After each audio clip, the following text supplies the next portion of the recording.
ദൈവത്തിന്റെ അതിപരിശുദ്ധമായ നാമം വാഴ്ത്തപ്പെടുമാറാകട്ടെ. എല്ലാ പ്രിയപ്പെട്ടവർക്കും ഗോസ്പൽ ടി വി UP എന്ന ചാനലിലേക്ക് സ്വാഗതം. എല്ലാവർക്കും കർത്താവായ യേശു ക്രിസ്തുവിന്റെ ധന്യനാമത്തിൽ സ്നേഹവന്ദനം.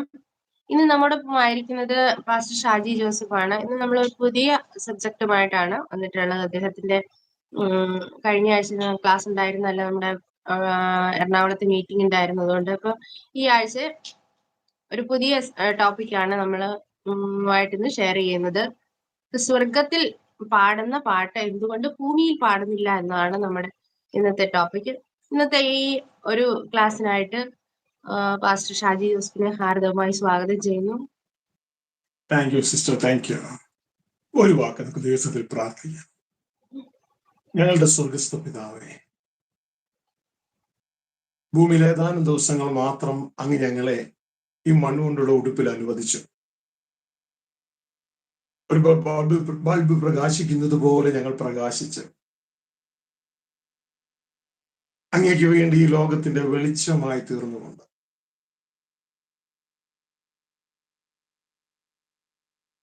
ഇവിടെ നിന്ന് അങ്ങയുടെ സന്നിധിയിലേക്ക് മനുഷ്യപുത്രന്മാരെ തിരികെ വരിക എന്ന് പറയുമ്പോൾ അങ്ങയുടെ സന്നിധിയിലേക്ക് തിരികെ വരുവാൻ അങ്ങ് ഞങ്ങളെ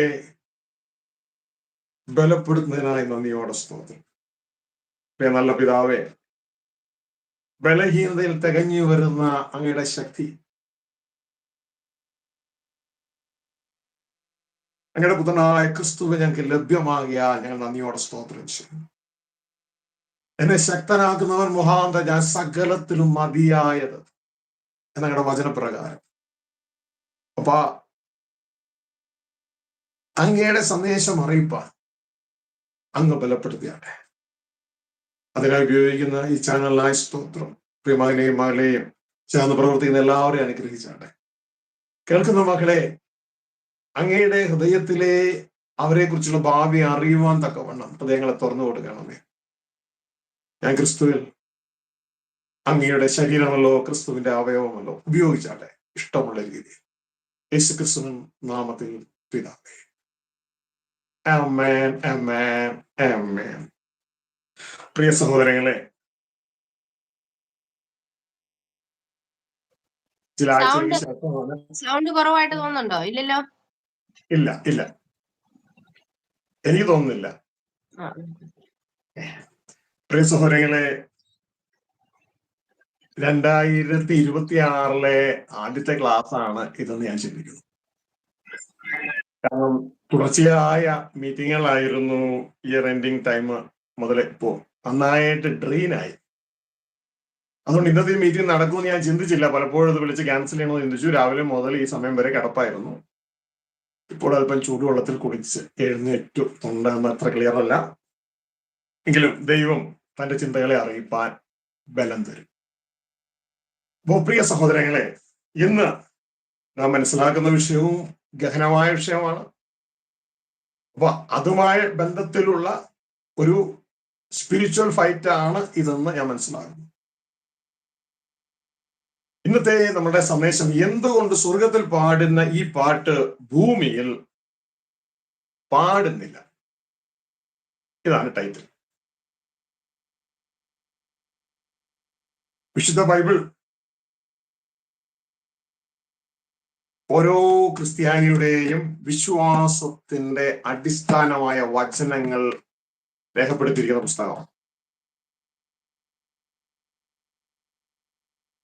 അത് ഉൽപ്പത്തി പുസ്തകമാണ്. സീഡ് പ്ലോട്ട്, സ്റ്റാർട്ടിങ്, വിത്ത് വിതയ്ക്കുന്ന പുസ്തകം. വെളിപ്പാട് പുസ്തകമാണ്. ഫ്രൂട്ട്, ഫലം ലഭ്യമാകുന്നത് അവിടെയാണ്. ഉൽപ്പത്തിയിൽ വിതച്ചത് കൊയ്യുന്നത് വെളിപ്പാടിലാണ്. വെളിപ്പാട് 21:7 ഇങ്ങനെ പറയുന്നു, ജയിക്കുന്നവന് ഇത് അവകാശമായി കിട്ടും, ഞാൻ അവന് ദൈവവും അവൻ എനിക്ക് മകനുമായിരിക്കും. ഫ്രൂട്ട് കൊയ്യുകയാണ്, അവകാശത്തിലേക്ക് അടക്കുകയാണ്, നമ്മളുടെ ഭാവിയിലേക്ക് അടക്കുകയാണ്. അപ്പൊ ഇതുമായി ബന്ധപ്പെട്ട എന്റെ സഹോദരങ്ങളായ ഞാൻ സ്നേഹിക്കുന്ന ദൈവ മക്കൾ, ദൈവദാസന്മാർ അറിയാൻ വേണ്ടി അറിയുക. നമുക്ക് കുറച്ച് സമയം ഇവിടെ ഉള്ളൂ. നമ്മൾ ഏറ്റെടുത്താലും ഏറ്റെടുത്തില്ലേലും ഒക്കെ അല്പസമയമേ നമുക്ക് ഇവിടെ ഉള്ളൂ.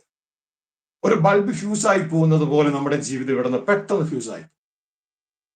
അതിനിടയിലെ കത്തിക്കൊണ്ടിരിക്കുന്ന ബൾബ് ഓൺ ചെയ്യുമ്പോൾ പെട്ടെന്ന് മിന്നി പിന്നെ കത്തുന്നില്ല. എന്തു പറ്റി? ഫ്യൂസായി പോയി അല്ലെ? ഇതുപോലെ നമ്മുടെ ജീവിതം. ഇപ്പൊ നമ്മള് ലൈവ് കത്തിക്കൊണ്ടിരിക്കുകയാണ്. നമ്മൾ ആർക്ക് വേണ്ടി കത്തുന്നു എന്ന് നമ്മളെ തന്നെ പരിശോധിച്ചോണം.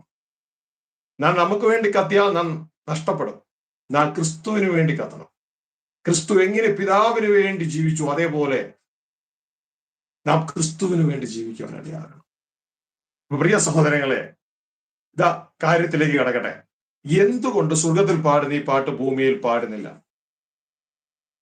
ഒന്ന്, ആ പാട്ട് എന്താണെന്ന് നാം മനസ്സിലാക്കുക. രണ്ട്, എന്തുകൊണ്ട് പാടുന്നില്ല എന്ന് മനസ്സിലാക്കുക. ശരിക്കും പറഞ്ഞാൽ പാടാത്തതിന്റെ കാരണം നമ്മളെ വെറും കുരുടന്മാരാക്കി, ചുരുക്കി പറഞ്ഞാൽ പൊട്ടന്മാരാക്കി നിർത്തിയിരിക്കുക. അതുകൊണ്ടാണ് പാടാത്തത്. ആര് എന്നല്ലേ? മനുഷ്യരൊന്നുമല്ല. മനുഷ്യര് അവരുടെ കയ്യിലെ കളിപ്പാവുക. ഇപ്പോ ഈ ലോകം വാഴുന്ന സ്പിരിച്വൽ പൊളിറ്റിക്കൽ പാർട്ടി, നിങ്ങൾക്ക് മനസ്സിലാക്കാൻ വേണ്ടി ഞാൻ എന്റെ കയ്യിൽ നിന്ന് ഇട്ട ഒരു സംഭാവനയാണ് ആ വേട് കേട്ടോ.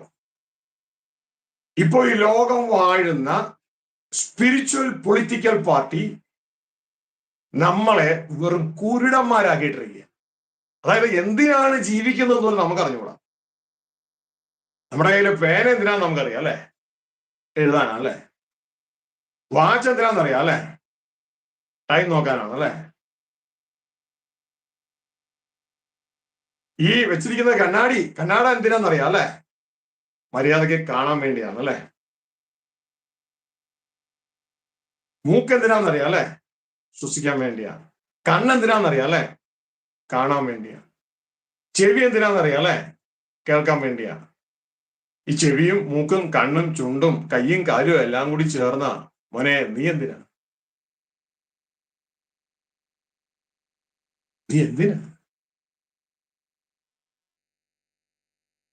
ഇവിടെയാണ് ആളുകൾ ഉത്തരം പറയാൻ കഴിയാത്ത രീതിയിലായി പോകുന്നത്. അതായത് വെറും പൊട്ടന്മാരായ ജീവിക്കുക. ആര് പൊട്ടന്മാരാക്കി? ഇപ്പോൾ സർവ്വലോകവും വാഴുന്ന സ്പിരിച്വൽ പൊളിറ്റിക്കൽ പാർട്ടി നമ്മളെ കുരുടന്മാരാക്കി, പൊട്ടന്മാരാക്കി. എന്നിട്ട് ചുമ്മാ തിന്നുക. കഴിഞ്ഞ ദിവസം ഒരാള് ഇങ്ങനെ തിന്നോണ്ടിരിക്കുന്ന ഒരാളോട് പറഞ്ഞിട്ടോ, മതിയോടെ ഒന്ന് നിർത്ത്, ഇത്ര നേരമായി തുടങ്ങിയിട്ടാ. അപ്പൊ അദ്ദേഹം പറഞ്ഞൊരു കാര്യം എന്ന് പറയാമോ? അപ്പൊ ഈ തിന്നാൻ വേണ്ടിയല്ലേ ജീവിക്കണേ? തിന്നാൻ വേണ്ടിയല്ലേ ജീവിക്കുന്നത്? അപ്പൊ മനുഷ്യൻ ജീവിക്കുന്നത് ഇതിനു വേണ്ടിയാ? തിന്നാൻ വേണ്ടിയാ. പക്ഷെ മൃഗങ്ങളെ കുറിച്ച് അറിയാമോ?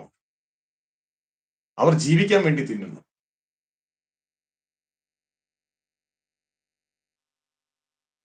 ഒരു സിംഹം ഒരു മാനെ ഇതാ ആക്രമിച്ചു, കീഴടക്കി, അത് ഭക്ഷിച്ചു. അതിന്റെ വയറ് നിറഞ്ഞു. അപ്പോഴാണ് വേറൊരു കൂട്ടം മാൻകൂട്ടായി മുമ്പിൽ കൂടി പോണത്. സിംഹം അനങ്ങോ? അനങ്ങൂല. കാരണം സിംഹം ആ മാനെ കൊന്ന് തിന്നത് വിശപ്പടക്കാനാണ്.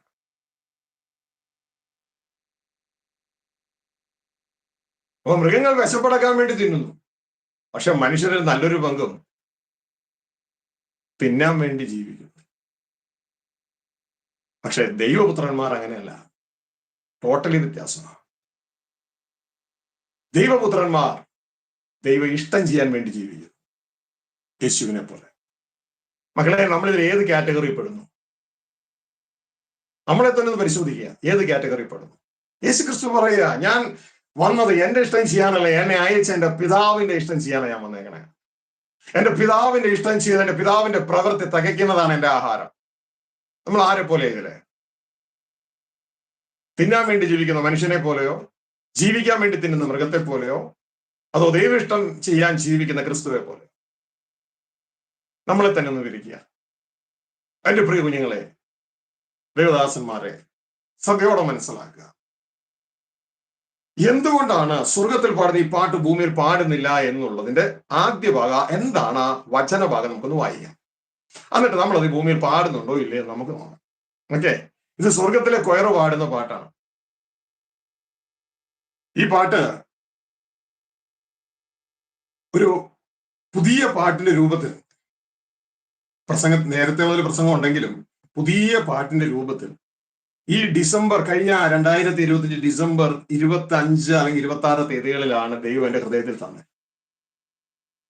അപ്പോ ഉടനെ അതൊരു പാട്ടായിട്ട് രൂപപ്പെടുത്തി ദൈവം അതിന് ട്യൂണും തന്നു.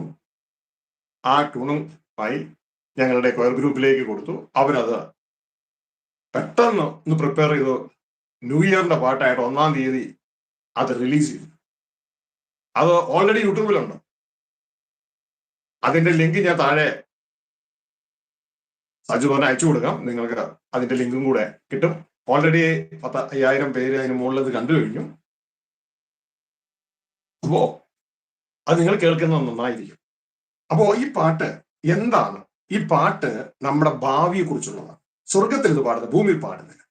അപ്പൊ നമുക്കിനി അത് ഭൂമിയിൽ പാടണം, കാരണം നമ്മുടെ ഭാവിയെ കുറിച്ചുള്ള പാട്ടാണ്. ഇപ്പൊ സ്വർഗത്തിലെ ഈ രംഗം നമ്മളൊന്ന് കാണുക. കുഞ്ഞാടിന്റെ മുമ്പാകെ വീണ് സ്വർഗത്തിലെ 24 മൂപ്പന്മാരെ 4 ജീവികളും ഒരുമിച്ച് ചേർന്ന് പാടുന്ന പാട്ടാണ്. നിങ്ങൾ വീട്ടിൽ ഇരുന്ന് മുഴുവൻ വായിക്കുക. ഞാൻ സമയത്തിന്റെ കുറവ് മൂലം load I love U. Okay, ഒന്ന് മുതൽ വായിച്ച സിസ്റ്റർ, നിങ്ങൾ ജനത്തിന് മനസ്സിലാവും.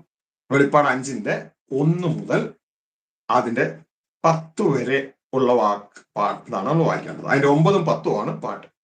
വായിച്ചു.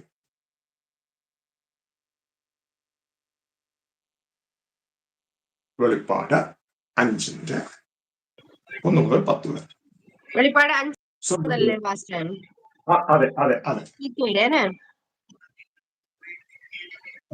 ഞാൻ സിംഹാസനത്തിൽ ഇരിക്കുന്നവന്റെ വലം കൈയിൽ അകത്തും പുറത്തും എഴുത്തുള്ളതായി 7 മുദ്രയാൽ മുദ്രയിട്ട ഒരു പുസ്തകം കണ്ടു. ആ പുസ്തകം തുറപ്പാനും അതിന്റെ മുദ്ര പൊട്ടിപ്പാനും യോഗ്യൻ ആരുള്ളൂ എന്ന് അത്യുച്ചത്തിൽ ഘോഷിക്കുന്ന ശക്തനായ ഒരു ദൂതനെയും കണ്ടു.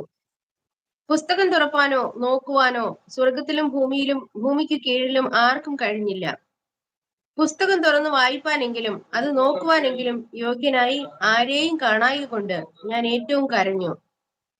അപ്പോൾ മൂപ്പന്മാരിൽ ഒരുത്തൻ എന്നോട്, കരയേണ്ട, യഹൂദാ ഗോത്രത്തിലെ സിംഹവും ദാവീദിന്റെ വേരുമായവൻ പുസ്തകവും അതിന്റെ 7 മുദ്രയും തുറപ്പാൻ തക്കവണ്ണം ജയം പ്രാപിച്ചിരിക്കുന്നു എന്ന് പറഞ്ഞു. ഞാൻ സിംഹാസനത്തിന്റെയും 4 ജീവികളുടെയും നടുവിലും മൂപ്പന്മാരുടെ മധ്യത്തിലും ഒരു കുഞ്ഞാട് അറുക്കപ്പെട്ടതുപോലെ നിൽക്കുന്നത് കണ്ടു. അതിന് 7 കൊമ്പും സർവഭൂമിയിലേക്കും അയച്ചിരിക്കുന്ന 7 ദൈവാത്മാക്കളായ 7 കണ്ണുമുണ്ട്. അവൻ വന്ന് സിംഹാസനത്തിൽ ഇരിക്കുന്നവന്റെ വലം കൈയിൽ നിന്ന് പുസ്തകം വാങ്ങിയപ്പോൾ 4 ജീവികളും 24 മൂപ്പന്മാരും ഓരോരുത്തൻ വീണയും വിശുദ്ധന്മാരുടെ പ്രാർത്ഥന എന്ന ധൂപവർഗം നിറഞ്ഞ പൊൻകലശവും പിടിച്ചുകൊണ്ട് കുഞ്ഞാടിന്റെ മുമ്പാകെ വീണു. പുസ്തകം വാങ്ങുവാനും അതിന്റെ മുദ്ര പൊട്ടിപ്പാനും നീ യോഗ്യൻ, നീ അറുക്കപ്പെട്ടു, നിന്റെ രക്തം കൊണ്ട് സർവ്വഗോത്രത്തിലും ഭാഷയിലും വംശത്തിലും ജാതിയിലും നിന്നുള്ളവരെ ദൈവത്തിനായി വിലയ്ക്ക് വാങ്ങി. ഞങ്ങളുടെ ദൈവത്തിന് അവരെ രാജ്യവും പുരോഹിതന്മാരും ആക്കി വെച്ചു. അവർ ഭൂമിയിൽ വാഴുന്നു എന്നൊരു പുതിയ പാട്ട് അവർ പാടുന്നു. സ്വർഗത്തിലെ സാഹചര്യമാണ്. സ്വർഗീയ പിതാവ് സിംഹാസനത്തിൽ ഇരിക്കുന്നു. യേശുക്രിസ്തു കുഞ്ഞാട് സിംഹാസനത്തിന് മുമ്പിൽ നിൽക്കുന്നു. സ്വർഗത്തിൽ 7 മുദ്രയുള്ള പുസ്തകം, അത് പൊട്ടിക്കാൻ യോഗ്യതയുള്ള ആരെയും കാണുന്നില്ല. യോഹന്നാൻ കരയാൻ തുടങ്ങി. ഈ സമയത്ത് മൂപ്പന്മാരിൽ ഒരാൾ പറഞ്ഞു, യോഹന്നാനെ കരയണ്ട, ഒരാൾ യോഗ്യത പ്രാപിച്ചിരിക്കുന്നു, വേറെ ആരുമല്ല, അറുക്കപ്പെട്ട കുഞ്ഞാടായ ക്രിസ്തു യോഗ്യത പ്രാപിച്ചിരിക്കുന്നു. എന്നിട്ട് പറയാണ്, അവൻ രക്തം കൊണ്ട് സർവ്വഗോത്രത്തിലും വംശത്തിലും ഉള്ളവരെ ദൈവത്തിനായി വിലയ്ക്ക് വാങ്ങി. അവർ ആരെ വിലയ്ക്ക് വാങ്ങി? രാജാക്കന്മാരും പുരോഹിതന്മാരുമായി വിലയ്ക്ക് വാങ്ങി. അവർ ഭൂമിയിൽ വാഴുന്നു എന്നൊരു പുതിയ പാട്ട് പാടി. ഇതാണ് സ്വർഗത്തിൽ പാടുന്ന പാട്ട്. അതായത് യേശു കർത്താവ്, ദൈവത്തിന്റെ പുത്രനായ യേശു കർത്താവ് തന്റെ രക്തം കൊണ്ട് നമ്മളെ സ്വർഗസ്ഥ പിതാവിനായി, ദൈവത്തിനായി വിലയ്ക്ക് വാങ്ങി. അപ്പൊ ദൈവത്തിന് എന്തിനായിട്ട് വിലയ്ക്ക് വാങ്ങി? ഇത് നമ്മൾ ആദ്യം ചിന്തിക്കേണ്ടേ. എന്തിനായിട്ട് വിലയ്ക്ക് വാങ്ങി? നമ്മളുടെ ആകെപ്പാടെ യേശുവിന്റെ രക്തത്താൽ രക്ഷിക്കപ്പെട്ടു എന്ന് പറഞ്ഞ് നമ്മൾ അവസാനിക്കുകയാണ്. ഇവിടെ പറയാണ് എന്തിനായി വിലയ്ക്ക് വാങ്ങി. ഇവിടെ പറയാണ് രാജാക്കന്മാരായും പുരോഹിതന്മാരുമായി തീരുവാൻ വേണ്ടി വിലയ്ക്ക് വാങ്ങി. എന്നിട്ട് മാത്രമല്ല, അടുത്ത പാട്ട്, അവർ ഭൂമിയെ വാഴുന്നു. അപ്പോ നമ്മളെ ഭൂമിയെ വാഴുവാൻ, രാജാക്കന്മാരായും പുരോഹിതന്മാരായും ഭൂമിയെ വാഴുവാൻ വേണ്ടിയാണ് ഉണ്ടാക്കിയത്. മനസ്സിലായോ? ഈ ഒരു ബോധം നമുക്ക് വേണം. ഇത് സ്വർഗത്തിൽ പാടുന്ന പാട്ടാ, ഇത് ഭൂമിയിൽ പാടണം. അല്ലാതെ ഞാൻ എന്തിനാന്ന് ചോദിച്ചാൽ അറിയത്തില്ല. എന്റെ മൂക്ക് എന്തിനാ, എന്റെ കണ്ണെന്തിനാ, എന്റെ ചെവി എന്തിനാ, എന്റെ മൊബൈൽ എന്തിനാ, എന്റെ ഷൂ എന്തിനാ, ഇതൊക്കെ പറയാം. പക്ഷെ ഇതെല്ലാം കൂടി ചേർന്ന്, ഇത് കണ്ണും മൂക്കും ചെവി എല്ലാം കൂടി ചേർന്ന് ഞാൻ എന്തിനാന്ന് ചോദിച്ചാൽ അറിയത്തില്ല എന്ന് പറയരുത്. ഇതാ നമ്മുടെ ഭാവി. നമ്മൾ എന്തിനാണ്?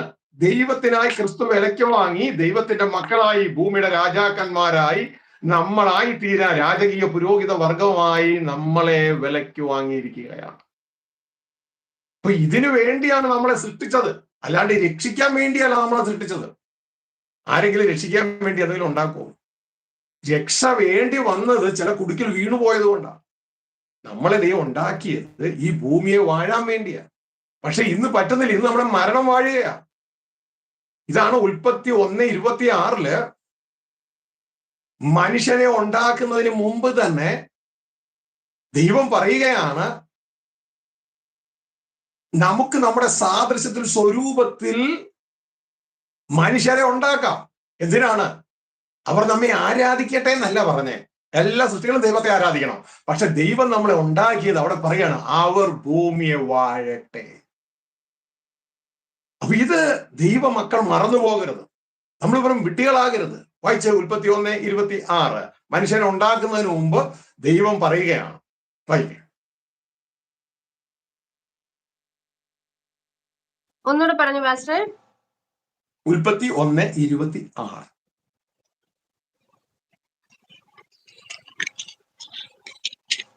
ജീവിതത്തിൽ മറന്നു പോകരുത്.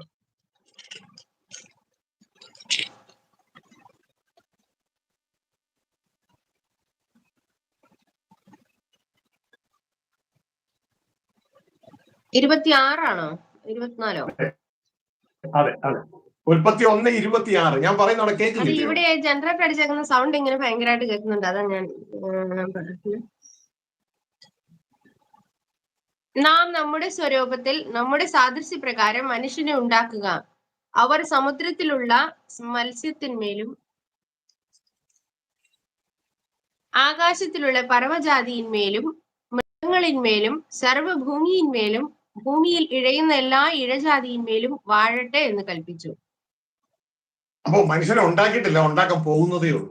ഉണ്ടാക്കാൻ പോകുന്നതിന് മുമ്പ് സ്വർഗസ്ഥ പിതാവ് ഡിക്ലെയർ ചെയ്ത് കഴിഞ്ഞു, എന്തിനാണ് ഈ മനുഷ്യനെ ഉണ്ടാക്കുന്നത്? അവർ ഭൂമിയെ വാഴട്ടെ. അതാണ് ഈ സ്വർഗത്തിൽ പാടുന്ന പാട്ട്. മനസ്സിലായോ? സ്വർഗത്തിലെ മൂപ്പന്മാര് പാടുന്ന പാട്ട്, യഹോവയായ ദൈവം ഇന്നലെയും ഇന്നും നാളെയും മാറാത്തതാണ്.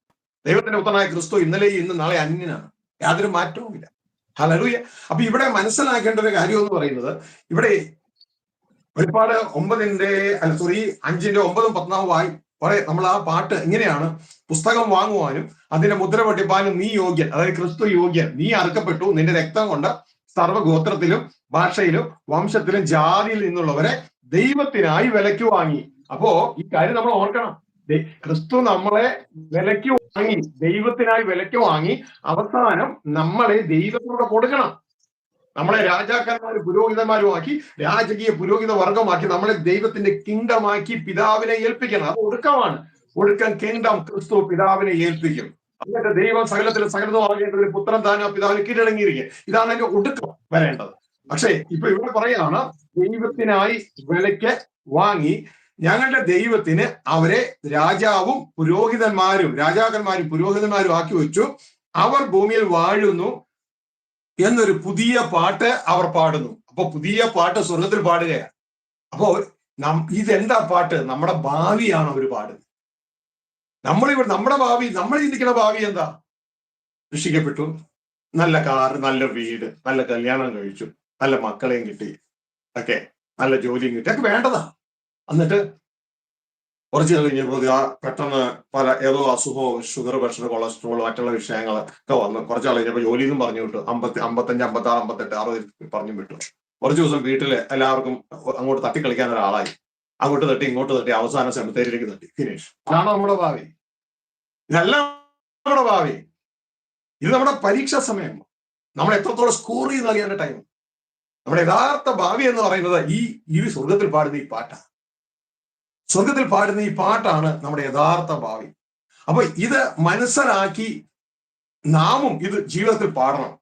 എവിടം വരെ? ഈ ജീവിതം ഈ ഭൂമിയിൽ അവസാനിക്കുന്നവരെ പാടാം. അപ്പൊ ഈ പാട്ടിൽ ലിങ്ക് ഈ സ്ക്രിപ്ഷൻ ഇതിന് താഴെ കൊടുത്തിട്ടുണ്ടാവും. നിങ്ങളത് കേൾക്കുക.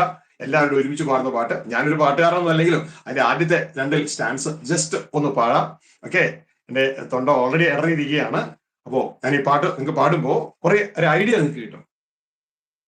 സ്വർഗത്തിൽ പാടുന്നൊരു പാട്ടു ഞങ്ങൾ കേട്ടേ, ഭൂമിയിൽ അതേ പാട്ട് ഏറ്റു ഞങ്ങൾ പാടും.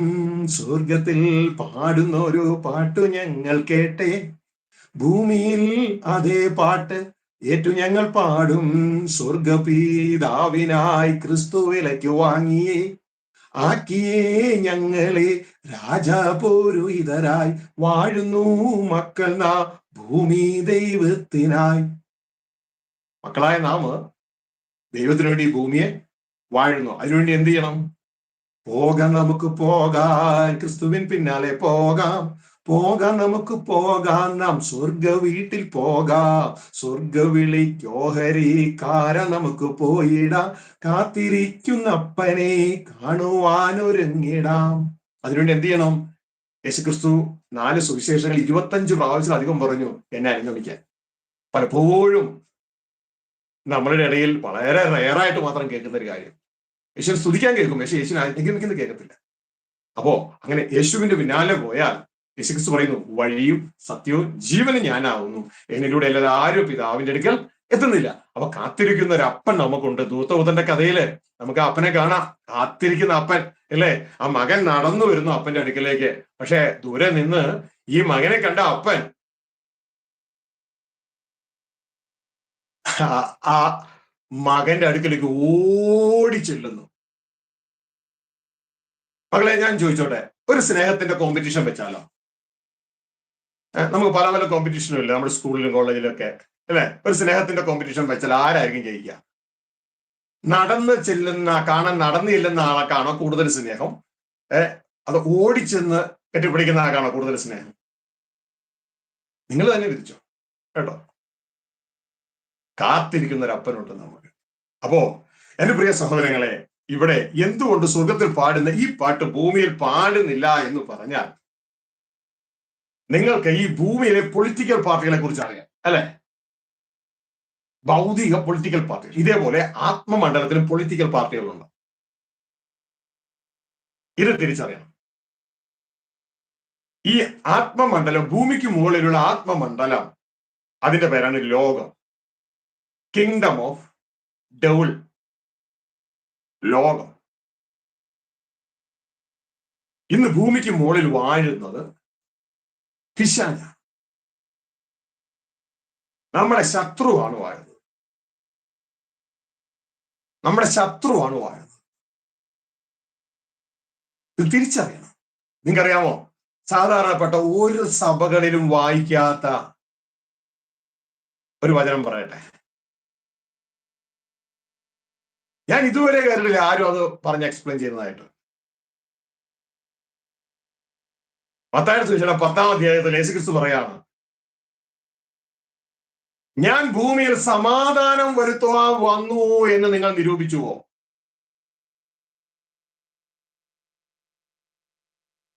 നമ്മളെല്ലാം ചിന്തിക്കുന്നത് യേശു വന്ന സമാധാനം വരുത്താനെന്നല്ലേ? കാരണം നമുക്ക് യേശുവിന്റെ മനസ്സ് നല്ലൊരു പങ്കിനും അറിഞ്ഞുകൂടാ.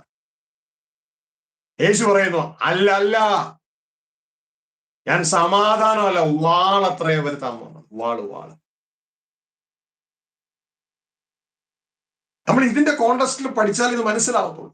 ഈ സ്പിരിച്വൽ പൊളിറ്റിക്കൽ മാറ്റർ നിങ്ങൾ തിരിച്ചറിയണം. മത്തായിയുടെ സുവിശേഷം 10-ാം അധ്യായം. ഇത് പലർക്കും പുതിയൊരു സബ്ജക്റ്റ് ആയിരിക്കുന്നത് കൊണ്ട് നമുക്ക് സാവധാനം പോകാം. 10-ാം അധ്യായം 34-ാം വാക്യം.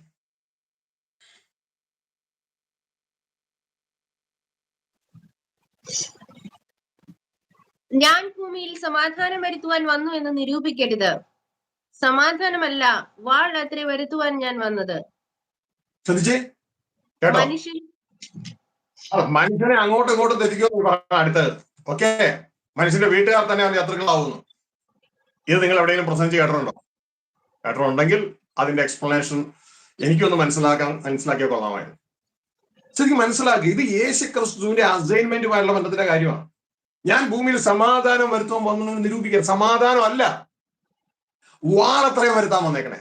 അപ്പൊ നമ്മളുടെ കൺസെപ്റ്റിലെ യേശു അല്ല ഇത്. നമ്മുടെ ഉള്ളിൽ സമാധാനം ഉണ്ടാവും, പക്ഷെ ഭൂമിയിൽ സമാധാനം ഉണ്ടാവില്ല. ഉള്ളില് എന്റെ സമാധാനം നിങ്ങൾക്ക് തന്നിച്ചു പോകുന്നു, നമ്മുടെ ഉള്ളില അത്.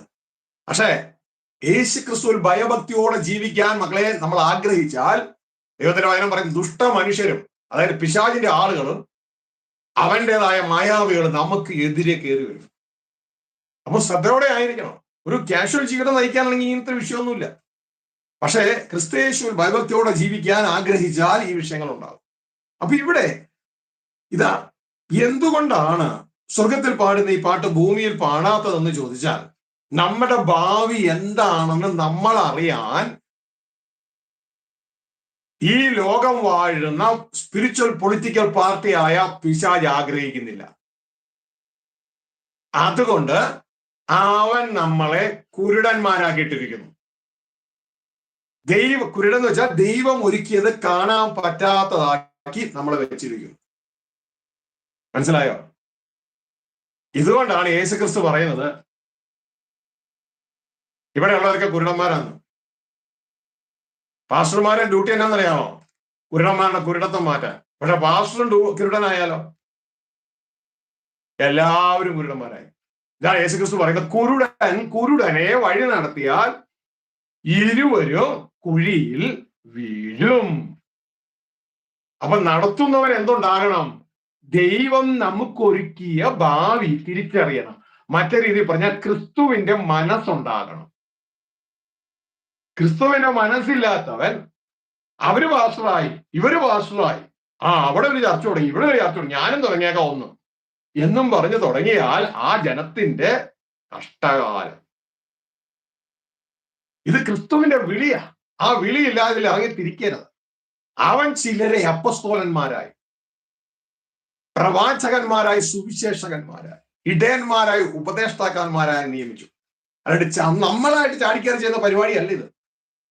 അതുകൊണ്ട് എപ്പോഴും ശ്രദ്ധിച്ചോളണം, അധ്യക്ഷ വേല നല്ല വേലയാണ്, പക്ഷേ ഏറ്റവും ശിക്ഷ കിട്ടുന്ന വേലയുമാണ്. ദൈവത്തിന്റെ വചനം യാക്കോബ് 3:1 ഇങ്ങനെയാണ് പറയുന്നത്, അധികം ശിക്ഷാവിധി വരുമെന്നറിഞ്ഞ് നിങ്ങൾ അനേകർ ഉപദേഷ്ടാക്കന്മാർ ആകരുത്.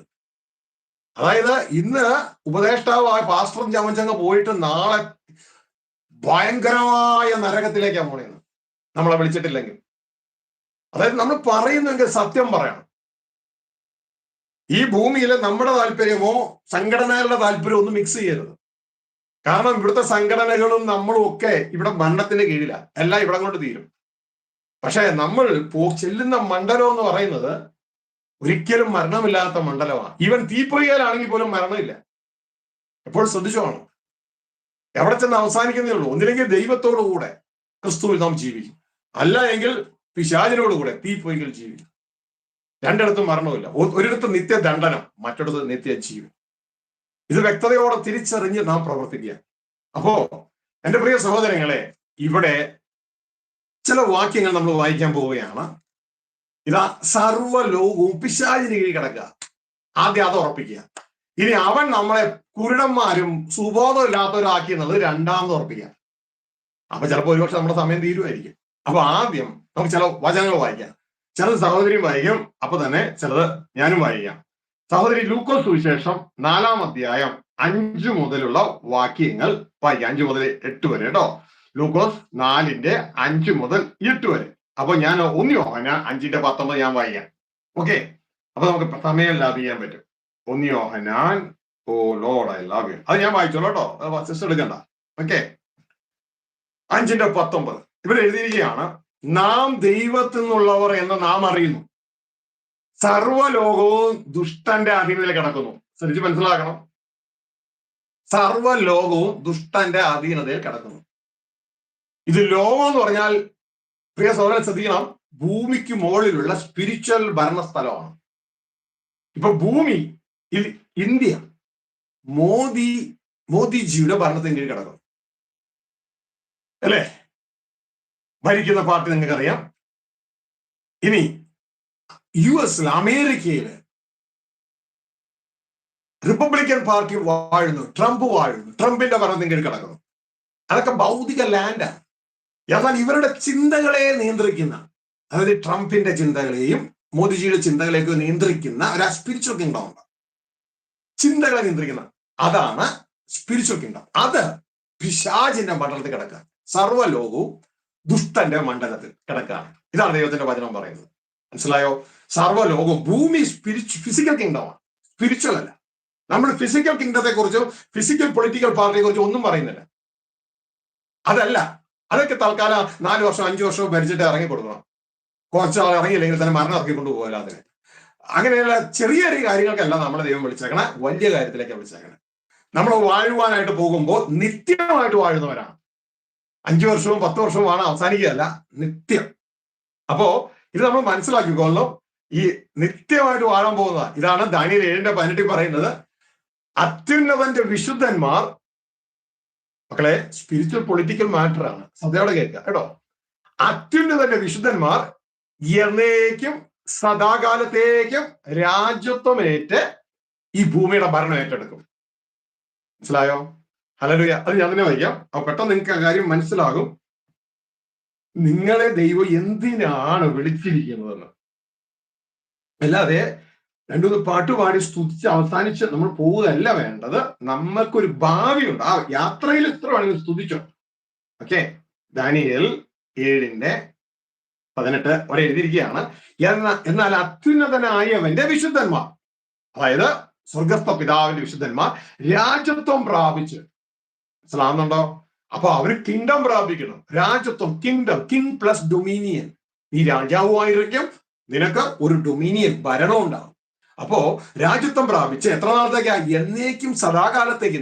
അമേരിക്കൻ പ്രസിഡന്റ് പോലെ 4 വർഷമോ അതോ ഇന്ത്യയിലെ പോലെ 5 വർഷമോ അല്ല, എന്നേക്കും സദാകാലത്തേക്കും രാജ്യത്വം അനുഭവിക്കും.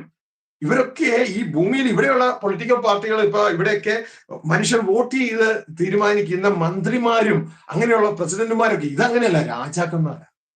അപ്പോ ഇത് വ്യക്തതയോടെ തിരിച്ചറിയുക. അപ്പോ എന്നാൽ ഇത് നമ്മൾ അറിയാതെ, നമ്മളുടെ ഭാവി നമ്മൾ അറിയാതെ നമ്മളെ കുരുടന്മാരാക്കി വച്ചിരിക്കുക. സർവ്വ ലോകവും ദുഷ്ടന്റെ അധീനതയിലേക്ക് കിടക്കുക. ഹല്ലേലൂയ. ഇനി സിസ്റ്റർ വായിച്ച സിസ്റ്ററെ ഓളോടെ ലൂക്കോസ് 4:5 മുതൽ ഉള്ള വാക്യങ്ങൾ. ഹല്ലേലൂയ.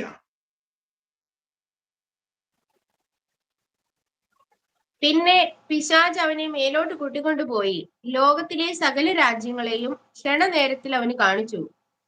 ഈ അധികാരമൊക്കെയും അതിന്റെ മഹത്വവും നിനക്ക് തരാം. അത് എങ്കൽ ഏൽപ്പിച്ചിരിക്കുന്നു. എനിക്ക് മനസ്സുള്ളവന് ഞാൻ കൊടുക്കുന്നു. നീ എന്നെ നമസ്കരിച്ചാൽ അതെല്ലാം നിന്റേതാകും എന്ന് അവനോട് പറഞ്ഞു. കേട്ടോ, പൊളിറ്റിക്കൽ ടോക്ക് കേട്ടോ, പൊളിറ്റിക്കൽ ടോക്ക്. നമ്മള് ഈ രാഷ്ട്രീയക്കാരെ ശ്രദ്ധിച്ചിട്ടുണ്ടോ?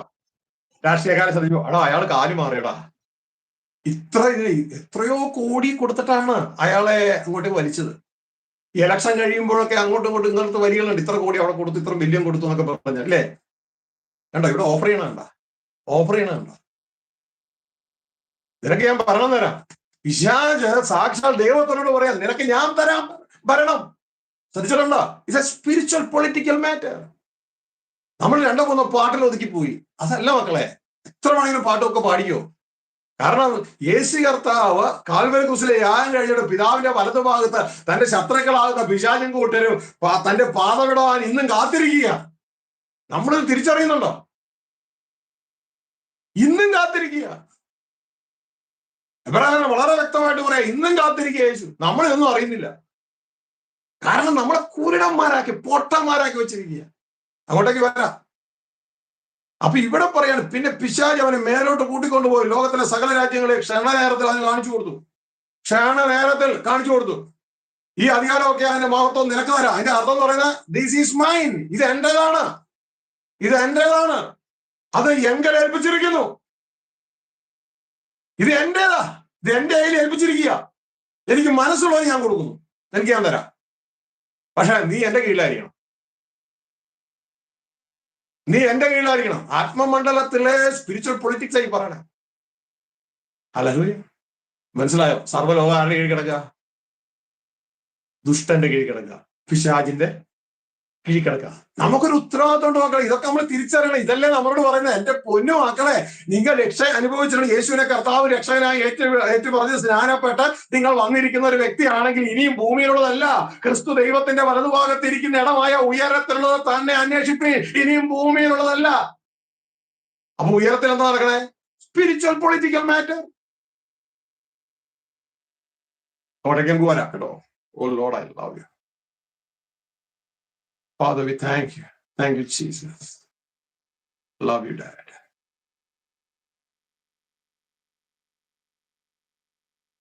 യോഹന്നാന്റെ സുവിശേഷം 14-ാം അധ്യായം 30-ാം വാക്യം സിസ്റ്റർ വായിക്കണം കേട്ടോ. ഞാൻ 2 Corinthians 4:4 വായിക്കാം. ഓക്കെ, 14:30 എടുത്തോ കേട്ടോ. 2 Corinthians 4:4 ശ്രദ്ധിക്കുക. ഈ പിശാച് എന്താണ് ചെയ്യുന്നതെന്നാണ് മനസ്സിലാക്കാൻ പോകും. അവൻ ഇത് നമ്മൾ അറിയാൻ, യേശു പറഞ്ഞ സംഭവം നമ്മൾ അറിയാൻ സമ്മതിക്കത്തില്ല. 14:30 വായിച്ചു സിസ്റ്ററെ.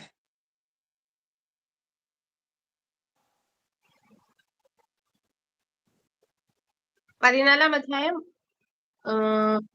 30-ാം വാക്യം. ഞാൻ ഇനി നിങ്ങളോട് വളരെ സംസാരിക്കയില്ല, ലോകത്തിന്റെ പ്രഭു വരുന്നു, അവന് എന്നോട് ഒരു കാര്യവുമില്ല. മനസ്സിലായോ? യേശു പറയാണ് പിശാച് വരുന്നു. അപ്പൊ യേശു പിശാചിന് പേരിട്ട എന്തുവാ?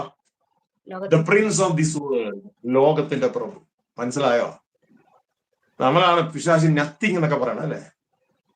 അപ്പൊ യേശു എന്നാ പിശാചിനെ കുറിച്ച് പറഞ്ഞ? Prince of this world. പിശാച് യേശുവിടെ സംസാരിച്ചു പറയട്ടില്ലേ, ഇതൊക്കെ എനിക്ക് തന്നിരിക്കുന്നു, ഞാനാണ് ഇതിന്റെയൊക്കെ ആള്, നീ എന്നെ വാങ്ങിയാൽ തരാമെന്ന്. ബാർഗൈനിങ് ആണ്, ഒരു സ്പിരിച്വൽ നെഗോസിയേഷൻ. ഇതൊന്നും നമ്മൾ അറിയുന്നില്ല. നമ്മൾ അറിയണം ഇതൊക്കെ. നമ്മളവരെ കുരുടന്മാരാക്കി വെച്ചിരിക്കുക. മാക്സിമം രക്ഷിക്കപ്പെട്ടു, യേശു കാൽവരി മരിച്ചു, അത്രേ ഉള്ളൂ. നമുക്ക് വേറെ ഒന്നുമില്ല. അതിന്റെ അപ്പുറത്തേക്ക് നമ്മൾ ചിന്തിക്കുന്നതേ ഇല്ല. ദൈവത്തിന്റെ വചനം പറയുന്നു, അങ്ങനെ യേശുവിനോടുകൂടെ നീ ഉയർത്തെഴുന്നേറ്റ് ഇരിക്കുന്നുണ്ടെങ്കിൽ ഇനിയും ഭൂമിയിലുള്ളതല്ല, ക്രിസ്തു ദൈവത്തിന്റെ വലതുഭാഗത്ത് ഇരിക്കുന്ന ഇടമായി ഉയരത്തിലുള്ളത് തന്നെ അന്വേഷിപ്പേൻ. ഭൂമിയിലുള്ളതല്ല, ഉയരത്തിൽ നടക്കുന്നതാണ് സ്പിരിച്വൽ പൊളിറ്റിക്കൽ മാറ്റർ. അപ്പോ ഈ സംഭവങ്ങളൊന്നും നമ്മൾ അറിയാതിരിപ്പാൻ പിശാച് ആഗ്രഹിക്കുക. ഇതാണ് 2 Corinthians 4:4 യേശു ക്രിസ്തുവിൻ, ഇതാ ദൈവത്തിന്റെ വചനം പറയാം, ദൈവപ്രതിമയായ ക്രിസ്തുവിന്റെ തേജസ്സുള്ള സുവിശേഷത്തിന്റെ പ്രകാശനം. ക്രിസ്തു പ്രസംഗിച്ച സുവിശേഷം ഉണ്ടല്ലോ, ശോഭിക്കാതിരിപ്പാൻ ഈ ലോകത്തിന്റെ ദൈവം, അതാണ് പിശാച്. അവിശ്വാസികളുടെ മനസ്സ് കുരുടാക്കി. അതായത് സുവിശേഷം അറിഞ്ഞാലേ വിശ്വസിക്കുള്ളൂ. സുവിശേഷം എന്നാന്ന് അറിയിക്കുന്നില്ല. യേശു 3.5 വർഷം പ്രസംഗിച്ച സന്ദേശം എന്താണെന്ന് ഇവരെ അറിയിക്കുന്നില്ല. ആര്? പിശാച്. മനസ്സിലായോ? യേശു 3.5 വർഷം പ്രസംഗിച്ച സന്ദേശമാണിത്. എന്താണ് ആ സന്ദേശം? പിശാച് വാഴുന്ന ഈ മണ്ഡലത്തിൽ സർവ്വലോകം ദുഷ്ടന്റെ കീഴിൽ കിടക്കുന്നു അല്ലെ? ആ സ്പിരിച്വൽ പൊളിറ്റിക്കൽ പാർട്ടി, ഇതാ പിശാചിന്റെ പാർട്ടി വാഴുന്ന ഈ മണ്ഡലത്തിലേക്ക് യേശുവിന്റെ സന്ദേശം എന്താ? ഗവൺമെന്റ് ഓഫ് ഗോഡ്, ദൈവത്തിന്റെ ഗവൺമെന്റ് വരുന്നു. Kingdom of God is at hand. So you repent. ദൈവത്തിന്റെ ഗവൺമെന്റ് വരുന്നു, ദൈവരാജ്യം വരുന്നു. എങ്ങോട്ടേക്ക്? പിശാച് വാഴുന്ന ഈ മണ്ഡലത്തിലേക്ക് ദൈവരാജ്യം വരുന്നു. ഹല്ലേലൂയ. ഇതാണ് സന്ദേശം. ഗവൺമെന്റ് മാറാൻ പോകുന്നു. ഗവൺമെന്റ് മാറാൻ പോകുന്നു. പിശാചിന്റെ ഗവൺമെന്റ് മാറി ദൈവത്തിന്റെ ഗവൺമെന്റ് വരുന്നു. ആ ഗവൺമെന്റ് ഭൂമിയിൽ വാഴുന്നത് ക്രിസ്തു ആയിരിക്കും. ഇതാണ് യേശു 9:6. Government shall be upon his shoulder. ആധിപത്യം അവന്റെ തോളിൽ ഇരിക്കും. ഹല്ലേലൂയ. എന്റെ സെക്കൻഡ് ഫേസിലേക്ക് വരുമ്പോൾ അത് യഹോവ സർവ്വഭൂമിക്കും രാജാവാകും. 3 ഫേസുകളായി ദൈവരാജ്യം ഈ പിശാചിന്റെ രാജ്യത്തെ എടുത്തു മാറ്റി വിടുന്ന. ഇത് ദൈവമക്കളായ നാം അറിയണം. ഇത് നടക്കുന്നത് നമ്മുടെ ഉള്ളിലാണ് നമ്മളുടെ ആത്മാവിലും ദേഹിയിലുമാണ് നടക്കുന്നത്. പിന്നെ ശരീരത്തിലൂടെ അത് വെളിപ്പെടുകയാണ് ചെയ്യുന്നത്. ഇത് വ്യക്തമായിട്ട് അറിയണം. ഇവിടെ പറയാണ് ദൈവപ്രതിമയായ ക്രിസ്തുവിന്റെ തേജസ്സുള്ള സുവിശേഷത്തിന്റെ പ്രകാശന. ക്രിസ്തു പറഞ്ഞ സന്ദേശം ശോഭിക്കാതിരിപ്പാൻ. അതുകൊണ്ട് ദൈവരാജ്യ സുവിശേഷം യേശു പ്രസംഗിച്ച സന്ദേശം മാർക്കോസ് 1:15 യേശു പ്രസംഗിച്ച സന്ദേശം എന്നാ പ്രസംഗിച്ചേ? എന്തായിരുന്നു യേശുവിന്റെ സുവിശേഷം? നമ്മളിന്ന് പ്രസംഗിക്കുന്നതാണോ? അതാണോ യേശുവിന്റെ സുവിശേഷം? യേശു നമ്മുടെ പാവങ്ങൾക്ക് വേണ്ടി കാൽവരിയിൽ മരിച്ചു, നീ അത് വിശ്വസിക്കണം. തീർച്ചയായും നമ്മൾ പ്രസംഗിക്കേണ്ടത് തന്നെയാണ്. പക്ഷെ അതായിരുന്നു യേശുവിന്റെ സന്ദേശം. യേശുവിന്റെ സുവിശേഷം എന്നാന്ന് അറിയണം. വായിച്ച മാർക്കോസ് 1-ാം ഹല്ലേലൂയ അതിന്റെ 15-ാം വാക്യം. ഇത് വ്യക്തതയോടെ നാം അറിയണം. ഇത് നമ്മൾ അറിയാതിരിക്കരുത്. യേശുവിന്റെ സന്ദേശം എന്ന് പറഞ്ഞാൽ പിശാച് വാഴുന്ന ഈ ലോകത്തിലേക്ക് അതിനെ മാറ്റിക്കൊണ്ട് ദൈവത്തിന്റെ ഗവൺമെന്റ് ആധിപത്യം ഏറ്റെടുക്കാൻ പോകുകയാണ്. ഇതാണ് ആ സന്ദേശം. 1:15 വായിച്ച സിസ്റ്ററെ. രാജ്യത്തിന്റെ സുവിശേഷം പ്രസംഗിച്ചു, കാലം തികഞ്ഞു, ദൈവരാജ്യം സമീപിച്ചിരിക്കുന്നു, മാനസാന്തരപ്പെട്ട് സുവിശേഷത്തിൽ വിശ്വസിപ്പീൻ എന്ന് പറഞ്ഞു. മനസ്സിലായോ എന്റെ പൊന്നുമക്കളെ? മാനസാന്തരപ്പെട്ട് എന്തിൽ വിശ്വസിക്കണം? കാലം തികഞ്ഞു, ദൈവരാജ്യം, ദൈവത്തിന്റെ ഗവൺമെന്റ് സമീപിച്ചിരിക്കുന്നു, മാനസാന്തരപ്പെട്ട് സുവിശേഷത്തിൽ, ഈ നല്ല വിശേഷത്തിൽ, നിന്റെ അപ്പൻ നിന്നോടുകൂടെ താമസിക്കാൻ പോകുന്നു, അപ്പന്റെ അതോറിറ്റിയുടെ കീഴിൽ നിനക്ക് വസിക്കാം എന്ന സന്ദേശം, God's government is at hand എന്ന സന്ദേശം സുവിശേഷം അറിയിച്ചു. ഈ സമയത്ത് നിങ്ങൾ ചിന്തിക്കുന്നുണ്ടോ, യേശു കാൽവരി ക്രൂശിൽ മരിച്ചോ? ദാവീദിന്റെ പുത്രൻ മരിച്ചു ഉയർത്തെഴുന്നേറ്റോ? ഇല്ല. അപ്പോ മരിച്ചു ഉയർത്തെഴുന്നേക്കുന്നതിന് മുമ്പ് തന്നെ യേശു എന്നെ പ്രസംഗിച്ചു കഴിഞ്ഞു, സുവിശേഷം പ്രസംഗിച്ചു. ഇതപ്പോ ഈ സുവിശേഷത്തെയാണ് പിശാച് എന്ത് ചെയ്യുന്നേ? അടച്ചു കളയുന്നത്. ഇതാണ് പറയുന്നത് 2 Corinthians 4:4 ദൈവപ്രതിമയായ യേശു ക്രിസ്തുവിന്റെ തേജസ്സുള്ള സുവിശേഷത്തിന്റെ പ്രകാശനം ശോഭിക്കാതിരിപ്പാൻ ഈ ലോകത്തിന്റെ ദൈവം, അതാണ് പിശാച്, മനുഷ്യരുടെ മനസ്സുകളെ കുരുടാക്കി അവരെ കുറിച്ചുള്ള ഭാവിയെ അറിയിക്കാതെ ഇരിക്കുന്നു. അപ്പോ ഇത് നമ്മൾ അറിയണം, വ്യക്തമായി അറിയണം. ഇത് സത്യം നമ്മൾ അറിഞ്ഞാലേ സത്യം നമ്മളെ സ്വതന്ത്രമാക്കും. ഇതാണ് യോഹന്നാൻ 8:32 കർത്താവ് യേശു പറയുന്നത്. നമ്മുടെ കുരുടത്വം മാറണമെങ്കിൽ ദൈവം നമുക്ക് ഒരുക്കിയിരിക്കുന്ന ഭാവി എന്തെന്നുള്ള കാര്യം നമ്മൾ അറിയണം.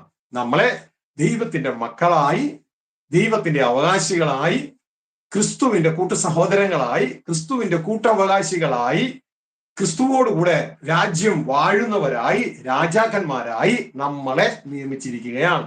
ഈ ഒരു ഭാവി നമ്മൾ അറിയണം, മനസ്സിലാക്കണം. പിശാച് ഇത് നമ്മളെ കേൾപ്പിക്കാൻ സമ്മതിക്കത്തില്ല.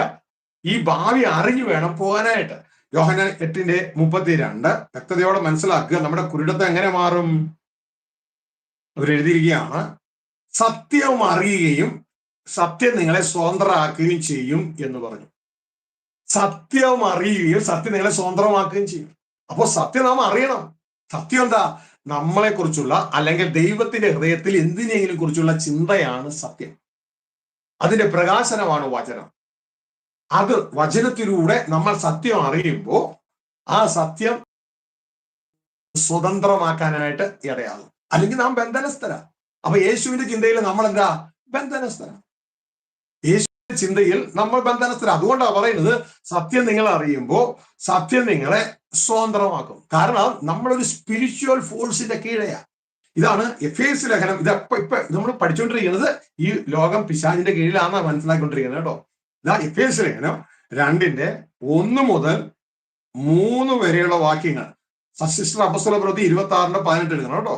എഫേസ്യ ലേഖനം 2:1 മുതൽ 3 വരെയുള്ള വാക്യങ്ങൾ വായിക്കുമ്പോൾ നമ്മളോട് പറയാണ്, അതിക്രമങ്ങളാലും പാപങ്ങളാലും മരിച്ചവരായിരുന്ന നിങ്ങളെയും അവൻ ഉയർപ്പിച്ചു. പുതിയ സൃഷ്ടിയുടെ കാര്യമാണ് പറയുന്നത്.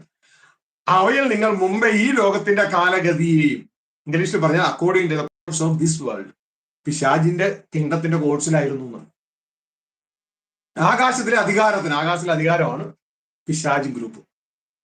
അനുസരണക്കേടിന്റെ മക്കളിൽ ഇപ്പോൾ വ്യാപരിക്കുന്ന ആത്മാവിന് അധിപതിയായവനെ അനുസരിച്ച് നടത്തുക. അതായത് പിശാചിനെ അനുസരിച്ച് നടന്നു എന്ന്. പിശാചിന്റെ കീഴിലുള്ള ദൂതന്റെ കീഴിലായിരുന്നു നേരത്തെ ആയിരുന്നെന്ന് പിടുത്തം കിട്ടിയോ?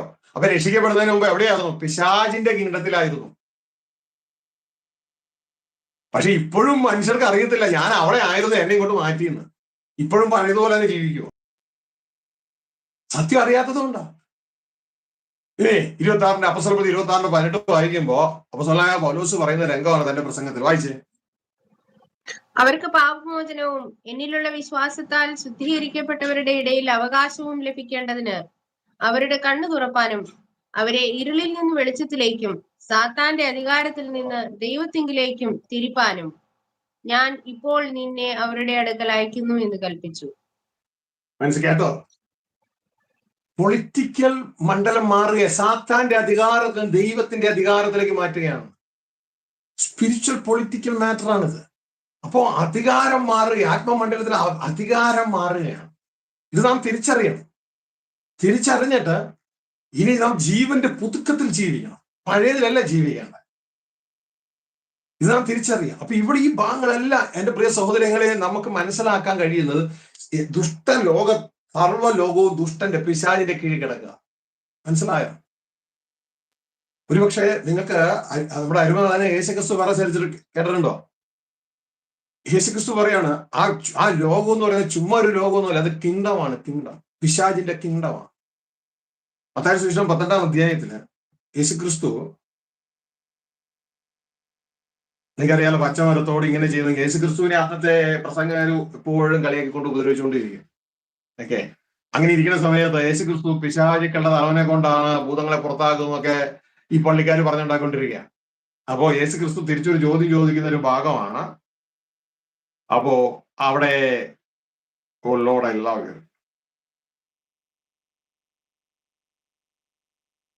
അതിന് 12:26 മുതൽ വെച്ച് മത്തായി 12:26 മുതൽ, ഒരു പട്ടണമോ ഗൃഹമോ തന്നിൽ തന്നെ ഛിദ്രിച്ചുവെങ്കിൽ നിലനിൽക്കയില്ല. സാത്താൻ സാത്താനെ പുറത്താക്കുന്നുവെങ്കിൽ അവൻ തന്നിൽ തന്നെ ഛിദ്രിച്ചു പോയല്ലോ. പിന്നെ അവന്റെ രാജ്യം എങ്ങനെ നിലനിൽക്കും? ഇത് ആരാ സംസാരിക്കണേ? കർത്താവായ യേശു അല്ലേ? അപ്പൊ കർത്താവായ യേശുവിന് എന്റെ അറിയാം സാത്താൻ എന്നാ ഉണ്ട്? രാജ്യമുണ്ട്, കിങ്ഡം ഉണ്ട്. മനസ്സിലായോ?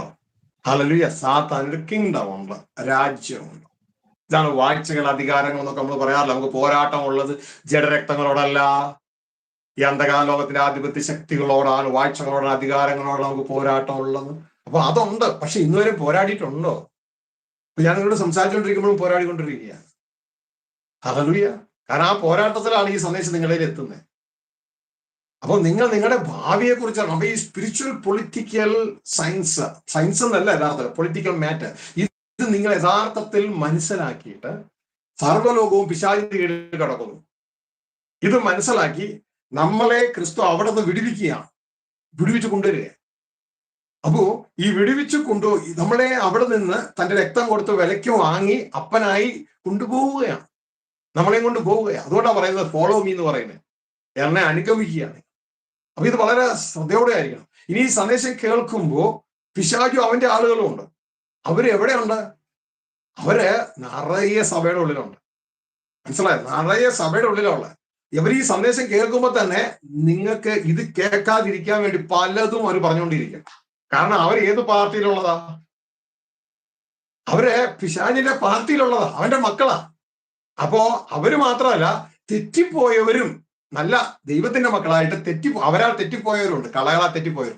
അവരും ഇതിന് ഓപ്പോസിറ്റ് പറഞ്ഞുകൊണ്ടേയിരിക്കും. കാരണം അവർക്ക് അറിയത്തില്ല, അറിയാതെ അവരെ പിടിച്ചിട്ടിരിക്കുക. ഇത് സ്പിരിച്വൽ പൊളിറ്റിക്കൽ മാറ്ററാ ഈ സംഭവം. അപ്പൊ ഇത് വ്യക്തമായിട്ട് തിരിച്ചറിയണം. അപ്പോ എന്തുകൊണ്ടാണ് യേശുക്രിസ്തു നമ്മളെ ദൈവത്തിനായി വിലയ്ക്ക് വാങ്ങിയെന്നും രാജാക്കന്മാരായി പുരോഹിതന്മാരെ വിലയ്ക്ക് വാങ്ങിയെന്നും നമ്മൾ ഭൂമിയെ വാഴുന്നു എന്ന പാട്ട് പാടാത്തതിന്റെ കാരണം എന്ന് പറഞ്ഞാൽ നമ്മളത് അറിയുന്നില്ല. നമ്മളെ കുരുടന്മാരാക്കി, നമ്മളെ ഭാവിയെ നമ്മളെ കുരുടന്മാരാക്കി, നമ്മൾ അറിയുന്നില്ല. അതാണ് 2 4:4 പറയുന്നത്, ദൈവപ്രതിമയായ യേശുക്രിസ്തുവിന്റെ തേജസ്സുള്ള സുവിശേഷത്തിന്റെ പ്രകാശനം ശോഭിക്കാതിരിപ്പാൻ ഈ ലോകത്തെ ദൈവം പിശാച് മനുഷ്യരുടെ മനസ്സുകളെ കുരുടാക്കി. ഇതുകൊണ്ടാണ് നമ്മളിത് അറിയാത്തത്. ഇതുകൊണ്ടാണ് ഇത് ബൈബിൾ കോളേജിന്റെ സിലബസിൽ പോലും ഇല്ല ഈ സാധനം. മനസ്സിലായോ? ബൈബിൾ കോളേജിന്റെ സിലബസിൽ പോലും ഈ സാധനം ഇല്ല. യേശുക്രിസ്തു പ്രസംഗിച്ച ദൈവരാജ്യ സുവിശേഷം ഇല്ല. അപ്പോ ഈ നാളുകളില് ഇത് നമ്മൾ തിരിച്ചറിഞ്ഞത് പിശാചിന്റെ മിടുക്കാണിത്. കാരണം ദൈവദാസന്മാരും ദൈവമക്കളും ഇത് അറിയാതിരിക്കാൻ അറിഞ്ഞു കഴിഞ്ഞാൽ പിന്നെ അവർ സ്വതന്ത്രരായി. അപ്പൊ നിങ്ങൾ ഈ നാളിൽ സ്വതന്ത്രരായി തീരണം. അപ്പൊ ഈ ഒരു തിരിച്ചറിവ് വേണം. അപ്പൊ അവൻ എന്താ ചെയ്യണേ? ഇതൊന്നും നമ്മൾ അറിയാതെ നമ്മളെ പൊട്ടന്മാരാക്കി കളയാം. അപ്പൊ നിങ്ങൾ കാര്യങ്ങൾ വചനമുണ്ടോ? പിന്നെ ഇഷ്ടംമാര് വചനമുണ്ട്. ദൈവം പറയാണ്, എന്റെ ജനം എന്ന് പറഞ്ഞാൽ ബോഷന്മാരാ. അവർക്ക് അപ്പനെ അറിയത്തില്ല. യേശുക്രിസ്തു വന്ന് എന്താ പറഞ്ഞോണ്ടിരുന്നത്? 3.5 വർഷം അപ്പനെ കുറിച്ചാണ് മൊത്തം പറഞ്ഞോണ്ടിരുന്നത് അല്ലെ. അവരപ്പനെ പരിചയപ്പെടുത്തുകയായിരുന്നു. അവിടെ ദൈവം പറയാം അവർക്ക് അപ്പനെ അറിയത്തില്ലേ തോന്നുന്നത്. തിരുമ ചെയ്യാം മിടുക്കന്മാർ, നന്മയാൻ ഇവർക്ക് ഒട്ടും അറിയത്തുമില്ല. എന്റെ അഭിപ്രായം അല്ല കേട്ടോ, നമ്മുടെ അപ്പന്റെ അഭിപ്രായമാണ് നമ്മളെ കുറിച്ച്. കാരണം പിശാച് അതുപോലെ ആക്കി കളഞ്ഞു നമ്മളെ, കുരുടന്മാരാക്കി കളഞ്ഞു, മണ്ടന്മാരാക്കി കളഞ്ഞു. ജെറമ്യാ പ്രവാചകന്റെ പുസ്തകം 4-ാം അധ്യായം അതിന് 22-ാം വാക്യം സിസ്റ്റർ എടുക്കുക കേട്ടോ. അപ്പോ ഇതുമായുള്ള ബന്ധത്തില് എന്റെ പ്രിയ സഹോദരങ്ങളെ, ലൂക്കോസ് സുവിശേഷത്തിൽ നമ്മളെ എല്ലാം പ്രതിനിധീകരിച്ച ഒരു ധൂർത്തപുത്രനുണ്ട്. ഒരു ധൂർത്തപുത്രൻ. ആ ധൂർത്തപുത്രൻ വായിച്ചു. എന്റെ ജനം ഭോഷന്മാർ, അവർ എന്നെ അറിയുന്നില്ല. അവർ ബുദ്ധികെട്ട മക്കൾ, അവർക്ക് ഒട്ടും ബോധമില്ല. ദോഷം ചെയ്യുവാൻ അവർ സമർത്ഥന്മാർ, നന്മ ചെയ്യുവാനോ അവർക്ക് അറിഞ്ഞുകൂടാ. കേട്ടോ, നമ്മളെ കുറിച്ച് അപ്പന്റെ അഭിപ്രായം കേട്ടോ. ഇതാണ് നമ്മൾ. മനസ്സിലായോ? മിടുക്കത്തരൊന്നും പറയണ്ട, ഇതാണ് അപ്പന്റെ അഭിപ്രായം. കാരണം നമ്മൾ എന്തിനാന്ന് പോലും നമുക്ക് അറിഞ്ഞുകൂടാ. നമ്മളെ വെറും മണ്ടന്മാരാക്കിയിട്ടിരിക്കുക വിചാരിച്ചു. ഏതെങ്കിലും വെച്ച് ഇങ്ങനെയൊന്നും ആയിരുന്നില്ല നമ്മള്. ആദത്തിൽ ദൈവത്തിന്റെ ജ്ഞാനമായിരുന്നു നമ്മുടേത്. അവിടെ വെച്ച് നമ്മളെ മണ്ടന്മാരാക്കിയതാ. അങ്ങോട്ട് നമുക്ക് പോകുന്നതിന് മുമ്പ് ഇതാ ഇവിടെ പറയാണ് എന്റെ ജനം ഭോഷന്മാർ. ദൈവം പറയാണ് ഭോഷന്മാരാ. അപ്പൊ നമ്മൾ ദൈവം വിളിക്കുന്നത് ഭോഷന്മാരെന്ന്. അവർ എന്നെ അറിയുന്നില്ല, അപ്പനെ അറിയുന്നില്ലെന്ന് പറഞ്ഞു. അവർ ബുദ്ധി കെട്ട മക്കൾ. ബുദ്ധി കെട്ടുപോയി. ബുദ്ധി ഉണ്ടായിരുന്നു, കെട്ടുപോയി. അവർക്ക് ഒട്ടും ബോധമില്ല. നിങ്ങൾക്കറിയാമോ, ധൂർത്തപുത്രന് ലൂക്കോസ് 15-ാം അധ്യായം 17-ാം വാക്യത്തിൽ അവൻ എന്നാ വന്നെന്നറിയാമോ? അവന് ബോധം വന്നത്, സുബോധം വന്നു. ഈ ധൂർത്തപുത്രൻ എന്ന് പറഞ്ഞാൽ മനുഷ്യരാശിയാണ് ഈ കാണിക്കണേ. അപ്പൊ മനുഷ്യരാശിക്ക് എന്താ ഇല്ലായിരുന്നു? സുബോധം എന്ന് പറഞ്ഞ സാധനമില്ലായിരുന്നു. അതിന് 15-17 എടുത്തോട്ടെ, ലൂക്കോസ് 15-17. അപ്പോ എന്റെ പ്രിയ സഹോദരൻ, ഇവിടെ എഴുതിയിരിക്കുക അവർക്ക് ഒട്ടും ബോധമില്ല. ദോഷം ചെയ്യുവാൻ അവർ സമർത്ഥന്മാർ. സമർത്ഥന്മാരാ. ദോഷം ചെയ്യാൻ ആരും പഠിപ്പിക്കണ്ട. ദോഷം ചെയ്യാൻ ആരും പഠിപ്പിക്കണ്ട. ആരെങ്കിലും പഠിപ്പിക്കണോ ദോഷം ചെയ്യാനായിട്ട്? ആരും പഠിപ്പിക്കണ്ട. കൊച്ചു കുട്ടികളിൽ നിന്ന് വളർന്നിങ്ങ വരിക അല്ലെ. വളർന്നിങ്ങ വരുന്ന സമയത്ത് തൻ്റെ ആരെങ്കിലും എടുത്തു കഴിഞ്ഞ് എന്തെങ്കിലും ഒരു പാവം എടുത്തു കഴിഞ്ഞാൽ തന്റെ കൈ കിട്ടുന്നത് അവരടിക്കും അല്ലെ. അമ്മയ്ക്കിട്ട് ഒറ്റ ഏറാണ് കിട്ടിയതുകൊണ്ട്. അമ്മയാണ് പാവം എടുത്തോണ്ട് പോയത്, ഒറ്റ ഏറാണ്. അപ്പോ അമ്മയാണോ അപ്പനാണോ ഒന്നും നോക്കത്തില്ല. അമ്മയുടെ തലമുടി പിച്ചി കീറി ഇല്ലേ. ദോഷം ചെയ്യാൻ മിടുക്കന്മാരാ. അത് കൊച്ചു കുട്ടികളെ ആരും പഠിപ്പിക്കേണ്ട, നമ്മുടെ ഉള്ളിൽ നിന്ന് തന്നെ ഇതങ്ങ് വരികയാണ്. ദോഷം ചെയ്യാൻ അവർ സമർത്ഥന്മാർ, നന്മ ചെയ്യാനോ അവർക്ക് അറിഞ്ഞുകൂടാ. നന്മ ചെയ്യണമെങ്കിൽ എന്ത് ചെയ്യണം? ഇതേപോലെയുള്ള ക്ലാസ് ഒക്കെ വെച്ച് പഠിപ്പിക്കണം. മനസ്സിലായോ? നന്മ ചെയ്യാൻ അറിയത്തില്ല, പക്ഷെ ദോഷം ചെയ്യാൻ ജന്മനാ അതിന്റെ അകത്ത് എല്ലാ ജഡചിന്തകൾ അകത്ത് നിക്ഷേപിക്കപ്പെട്ട് കിടക്കും. നമ്മുടെ കാര്യം ഈ പറഞ്ഞ അപ്പൻ പറയുന്ന കാര്യമാ. ഹല്ലേലൂയ. അപ്പോ നമുക്ക് സുബോധമില്ല. നമ്മൾ തിരിച്ചറിയണം. നമ്മളെ കുരുടന്മാരാക്കി കളഞ്ഞു. വായിച്ചാൽ സിസ്റ്റർ ലൂക്കോസ് 15-17 ധൂർത്തപുത്രന്റെ കഥയില്. അപ്പോൾ സുബോധം വന്നിട്ട് അവൻ, എന്റെ അപ്പന്റെ എത്ര കൂലിക്കാർ ഭക്ഷണം കഴിച്ച് ശേഷിപ്പിക്കുന്നു, ഞാനോ വിശപ്പ് കൊണ്ട് നശിച്ചു പോകുന്നു. ഹല്ലേലൂയ. അപ്പോൾ സുബോധം വന്നിട്ട് അപ്പൊ എപ്പോഴാ സുബോധം വന്നേ? അപ്പനെ കുറിച്ച് ഓർത്താൽ സുബോധമായി. മനസ്സിലായോ? അപ്പനെ കുറിച്ച് ഓർത്താൽ സുബോധമായി. അതുവരെ അപ്പനെ കുറിച്ച് ഓർമ്മയില്ല. അപ്പൊ ഈ ആരെ ഈ അപ്പനെ കുറിച്ച് ഓർമ്മ തരുന്നേ? സാക്ഷാൽ ദൈവപുത്രനായ ക്രിസ്തു. ഇതല്ലേ ക്രിസ്തു പറയണേ, നിങ്ങൾ എന്ത് തിന്നു എന്ത് കുടിക്കൂ, നിങ്ങൾ ഇങ്ങനെ കഷ്ടപ്പെടുക. മുമ്പേ ഇതൊക്കെ നിങ്ങൾക്ക് വേണോ? നിങ്ങളുടെ സ്വർഗത്തെ പിതാവിനെ അറിയാന്നേ. കണ്ടാ, അപ്പനെ പ്രിയപ്പെടുത്താനാ. കണ്ടാ, അപ്പൊ യേശുവിന്റെ പ്രസംഗം കേട്ടാൽ ആരെ കുറിച്ച്? അപ്പനെ കുറിച്ച് ഓർമ്മ വരുന്നേ. അപ്പനെ കുറിച്ച് ഓർമ്മ വന്നാൽ അതിന്റെ പേരാണ് സുബോധം. അപ്പോൾ സുബോധം വന്ന അവൻ ഉടനെ പറഞ്ഞു, എന്റെ അപ്പന്റെ വീട്. ഇനി അങ്ങോട്ട് പോവാന്ന്, ഇനി ഇവിടെ നിൽക്കണില്ലെന്ന്, പന്നിക്കൂട്ട് നിൽക്കുന്നില്ലെന്ന്. മനസ്സിലായോ? അപ്പന്റെ വീടാണ് ദൈവരാജ്യം. ഈ അപ്പൻ നമ്മളുടെ വരുന്നു, അപ്പന്റെ രാജ്യം വരുന്നു, ഗോഡ്സ് ഗവൺമെന്റ് വരുന്നു എന്നതാണ് യേശുക്രിസ്തു പറഞ്ഞ സുവിശേഷം. ആ അപ്പനോടുകൂടെ ജീവിക്കാൻ നമുക്ക് വഴിയില്ലാത്തത് കൊണ്ട് തുടർന്ന് യേശുക്രിസ്തു തന്റെ ശുശ്രൂഷയുടെ അവസാനം കാൽവരി ക്രൂശ് യാഗമായി നമ്മുടെ പാപങ്ങൾക്ക് വേണ്ടി ജീവനുള്ള പുതിയ വഴി തുറന്നു. മനസ്സിലായോ? അപ്പോ അത് യേശു പ്രസംഗിച്ച സുവിശേഷത്തിലേക്കുള്ള വഴിയാണ്. വൃത്തം കിട്ടിയ ആ വഴി കൊണ്ട് യേശു പ്രസംഗിച്ച സുവിശേഷത്തെ പിശാചിയെ ക്യാൻസൽ ചെയ്തു. നമ്മൾ പൊട്ടന്മാരായി അതിനെ അനുവദിക്കുകയും ചെയ്തു. അങ്ങനെയല്ല, യേശു പ്രസംഗിച്ച ആ വഴിയിലൂടെ നമ്മൾ യേശു പ്രസംഗിച്ച സുവിശേഷത്തിലേക്ക് എത്തിച്ചേരണം. ഇത് നമ്മൾ വ്യക്തമാണ്. സുവിശേഷത്തിന് 2 ഭാഗങ്ങളുണ്ട്. അല്ലാണ്ട് ക്രൂശിക്കപ്പെട്ട യേശു മാത്രമല്ല സുവിശേഷം.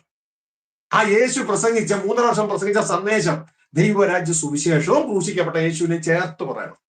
പൗലോസ് പറഞ്ഞു, ഞാൻ ക്രൂശിക്കപ്പെട്ട ക്രിസ്തുവിനെ പ്രസംഗിക്കുന്നു. പക്ഷെ അദ്ദേഹം ശ്രദ്ധിച്ചു, അദ്ദേഹം എങ്ങനെയാ പ്രസംഗിച്ചതെന്ന്? ദൈവരാജ്യത്തെയും ക്രൂശിക്കപ്പെട്ട യേശുവിനെയും ആണ് അവർ പ്രസംഗിച്ചത്. അല്ലാണ്ട് ഒന്നും ഒഴിവാക്കല്ല, 2 നാം പ്രസംഗിക്കണം. ഇത് വ്യക്തതയോടെ നാം മനസ്സിലാക്കുക. നമ്മൾ പൊട്ടന്മാരാകരുത്, അറിവില്ലാത്തവരാകരുത്. ആദ്യകാല സുവിശേഷങ്ങൾ എങ്ങനെയെന്ന് നമ്മൾ ചിന്തിക്കുക. വിധേയിക്കുക. വായിച്ചാട്ടെ അപ്പോസ്തല പ്രവൃത്തി 20:25 വായിച്ചേ.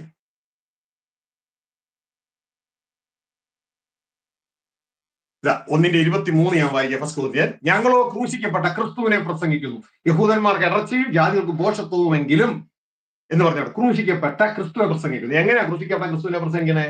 വായിച്ചേ അപ്പോസ്തല പ്രവൃത്തി 20:25. യേശു ക്രിസ്തു പ്രസംഗിച്ച സന്ദേശം ഇല്ലാതെയാണോ? യേശു ക്രിസ്തു 3 വർഷം പ്രസംഗിച്ച സന്ദേശം ഇല്ലാതെയാണോ? എന്നാൽ നിങ്ങളുടെ ഇടയിൽ ദൈവരാജ്യം പ്രസംഗിച്ചുകൊണ്ട് നടന്നവനായ എന്റെ മുഖം നിങ്ങൾ ആരും ഇനി കാണുകയില്ല എന്ന് ഞാൻ അറിയുന്നു. അപ്പൊ നിങ്ങളുടെ എന്നാ പ്രസംഗിച്ച്? ദൈവരാജ്യം പ്രസംഗിച്ചു. ദൈവരാജ്യം പ്രസംഗിച്ചപ്പോൾ അതിൽ ക്രൂശിക്കപ്പെട്ട ക്രിസ്തു ഉണ്ട്. അത് ക്രൂശിക്കപ്പെട്ട ക്രിസ്തു മാത്രമല്ല, ക്രൂശിക്കപ്പെട്ട ക്രിസ്തുവിനെ പ്രസംഗിച്ചത് എന്തിനു വേണ്ടിയാ? ദൈവരാജ്യത്തിലേക്ക് നമ്മൾ എത്തിച്ചേരാൻ വേണ്ടിയാ. അപ്പോസ്തല പ്രവൃത്തി അവസാനമായി 28-ാം അധ്യായം 30-ാം വാക്യത്തിൽ ഇതാ പൗലോസ് കൂലിക്കെടുത്ത് വിട്ട് 2 സംവത്സരം പാർത്ത് സുവിശേഷം അറിയിക്കുന്നുണ്ട്. എങ്ങനെയാണ് സുവിശേഷം അറിയിക്കുന്നത്? യേശുക്രിസ്തുവിനെ മാത്രം പ്രസംഗിച്ച് അവസാനിക്കുകയല്ല. ആദ്യമകാലത്തെ അപ്പോസ്തലന്മാരുടെ പ്രവർത്തനം ദൈവരാജ്യം പ്രസംഗിച്ചും അതിലേക്കുള്ള, അതാണ് ദൈവം നമ്മളുടെ വാഴുവാൻ, നമ്മോട് ഒരുമിച്ച് ജീവിക്കാൻ പോകുന്നു. God's government is at hand എന്നാണ് സന്ദേശം. അതിലേക്ക് ചെല്ലാനുള്ള നമ്മുടെ പാപം കൊണ്ട് നമുക്ക് കഴിയാത്തത് കൊണ്ട് ക്രിസ്തു കാൽവരിയിൽ നമുക്ക് വേണ്ടി യാഗമായി. അത് വിശ്വസിച്ചുകൊണ്ട് ആ യേശു ഏറ്റുപറഞ്ഞുകൊണ്ട് രക്ഷിക്കപ്പെട്ട ആ ദൈവരാജ്യത്തിലേക്ക് നമ്മൾ എത്തിച്ചേരണം. വായിച്ചാട്ടെ 28:30 താഴെ.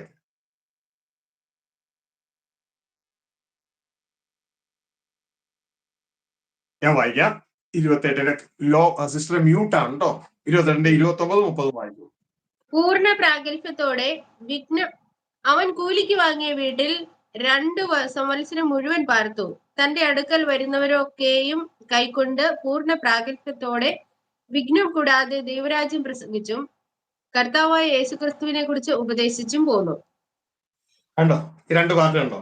നമ്മള് കർത്താവായ യേശുവിനെ മാത്രം പിടിച്ചെന്താ? യേശു പറഞ്ഞ സുവിശേഷം പറയണ്ടേ? ദൈവരാജ്യ സുവിശേഷത്തെയും കർത്താവായ യേശു ക്രിസ്തുവിനെ ഉപദേശിച്ചു. ഒരു നാണയത്തിന്റെ 2 സൈഡ് പോലെ. മനസ്സിലായോ? അതാണ് ദൈവരാജ്യ സുവിശേഷമാണ് ദൈവത്തിങ്കിലേക്കുള്ള മാനസാന്തരം. ഇതാണ് അതിന്റെ 20-ാം അധ്യായത്തിൽ 21-ാം വാക്യത്തിൽ അപ്പോസ്തല പ്രവൃത്തിയില് അതാ പൗലോസ് പറയാണ്. അതിന്റെ 20, പ്രയോജനമുള്ളത് ഒന്നും മറച്ചു വെക്കാതെ പരസ്യമായി വീടുതോറും നിങ്ങളെ അറിയിക്കുകയും ഉപദേശിക്കുകയും ചെയ്തു എന്നും. ശ്രദ്ധിക്കുക, 2 പാർട്ട്. ദൈവത്തിങ്കിലേക്കുള്ള മാനസാന്തരവും, അതാണ് ആദ്യ പാർട്ട്. നമ്മുടെ കർത്താവായ യേശുവിലുള്ള വിശ്വാസം, ഇതാണ് 2ാമത്തെ പാർട്ട്. ഇത് 2ഉം വേണം നമ്മുടെ ജീവിതം. അല്ലാണ്ട് യേശുവിലുള്ള വിശ്വാസം മാത്രം പോരാ. ആദ്യം ദൈവരാജ്യം സമീപിച്ചിരിക്കുന്ന ഈ മാനസാന്തരപ്പെടുക, അതാണ് ദൈവത്തിങ്കിലേക്കുള്ള മാനസാന്തരവും. നമ്മുടെ കർത്താവായ യേശു ക്രിസ്തുവിലുള്ള വിശ്വാസവും യഹൂദന്മാർക്കും യവനന്മാർക്കും സാക്ഷീകരിച്ചു എന്ന് നിങ്ങൾ അറിയുന്നുവല്ലോ. അപ്പോ ഈ 2 ഭാഗവും നമ്മുടെ ജീവിതത്തിൽ വേണം.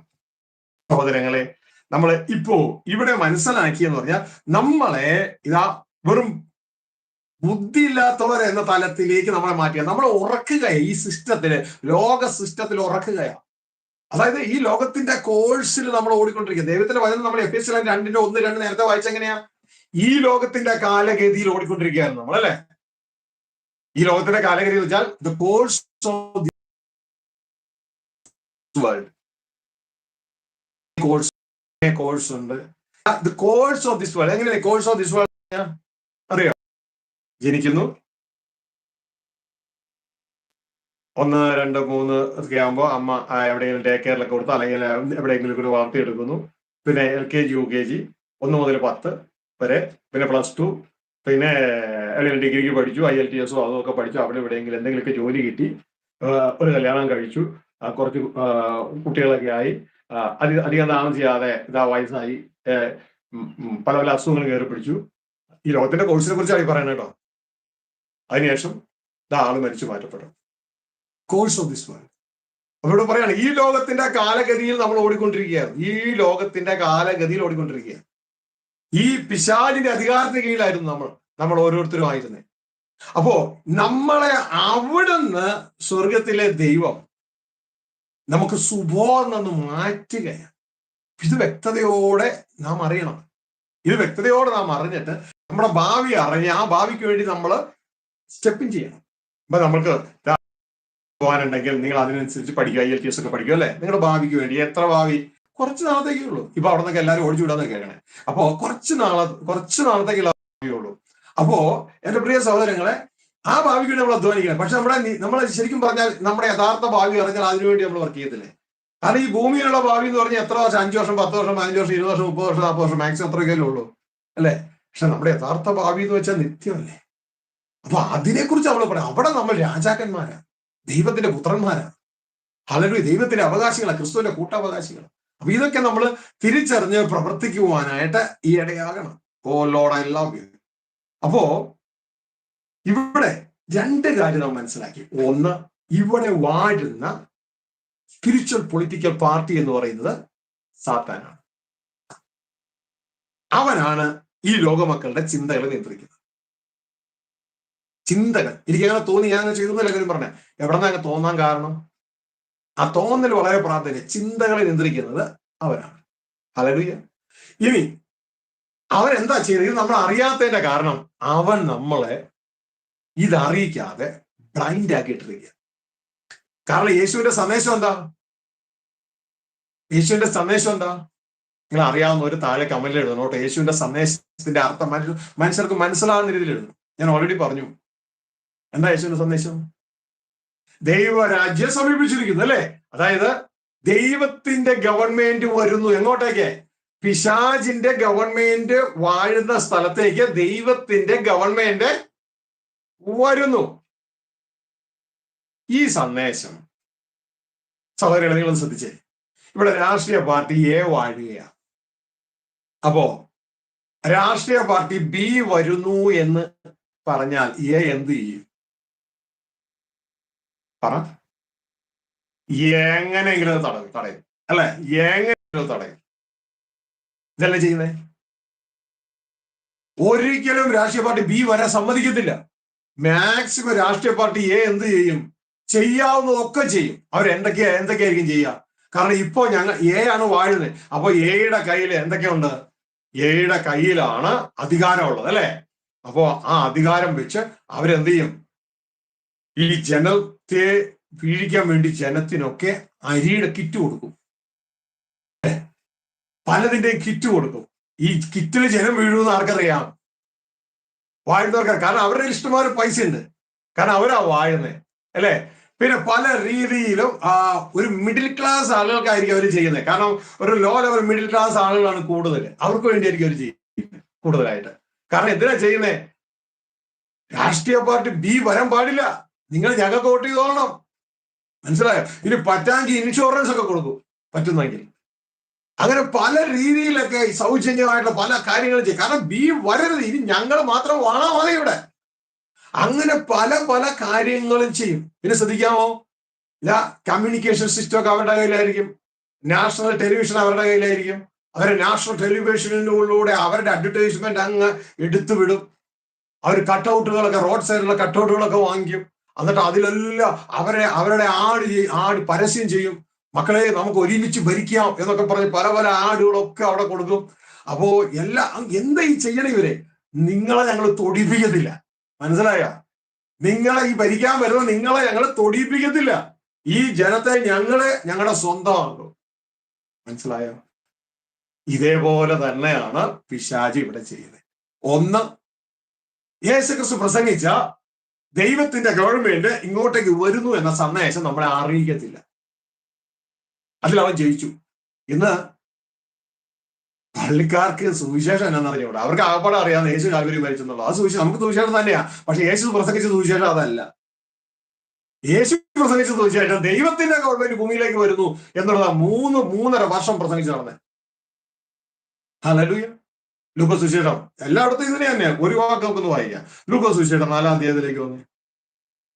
ഒരു കൂട്ടര് യേശുവിനെ പ്രസംഗം കഴിഞ്ഞപ്പോ യേശുവിനെ തടഞ്ഞു നിർത്തി, നീ പോകണ്ട, ഇവിടെ നിന്നോ എന്നൊക്കെ പറഞ്ഞ് യേശുവിനെ നിർത്തുന്ന ഒരു സംഭവമുണ്ട്. കാരണം നീ ഇവിടെ നിന്ന് രോഗികളെ സൗഖ്യമാക്കി അങ്ങ് നിന്നോളാൻ പറഞ്ഞു. അപ്പോ യേശു ക്രിസ്തു അവരോട് പറഞ്ഞൊരു കാര്യം എന്ന് പറഞ്ഞത് കാര്യം ഞാൻ മറ്റുള്ള പട്ടണങ്ങളും ദൈവരാജ്യം സുവിശേഷിക്കേണ്ടത് അവര് വിടുന്നില്ല. 42 ലൂക്കോസ് 4:42-43 വായിച്ചേ.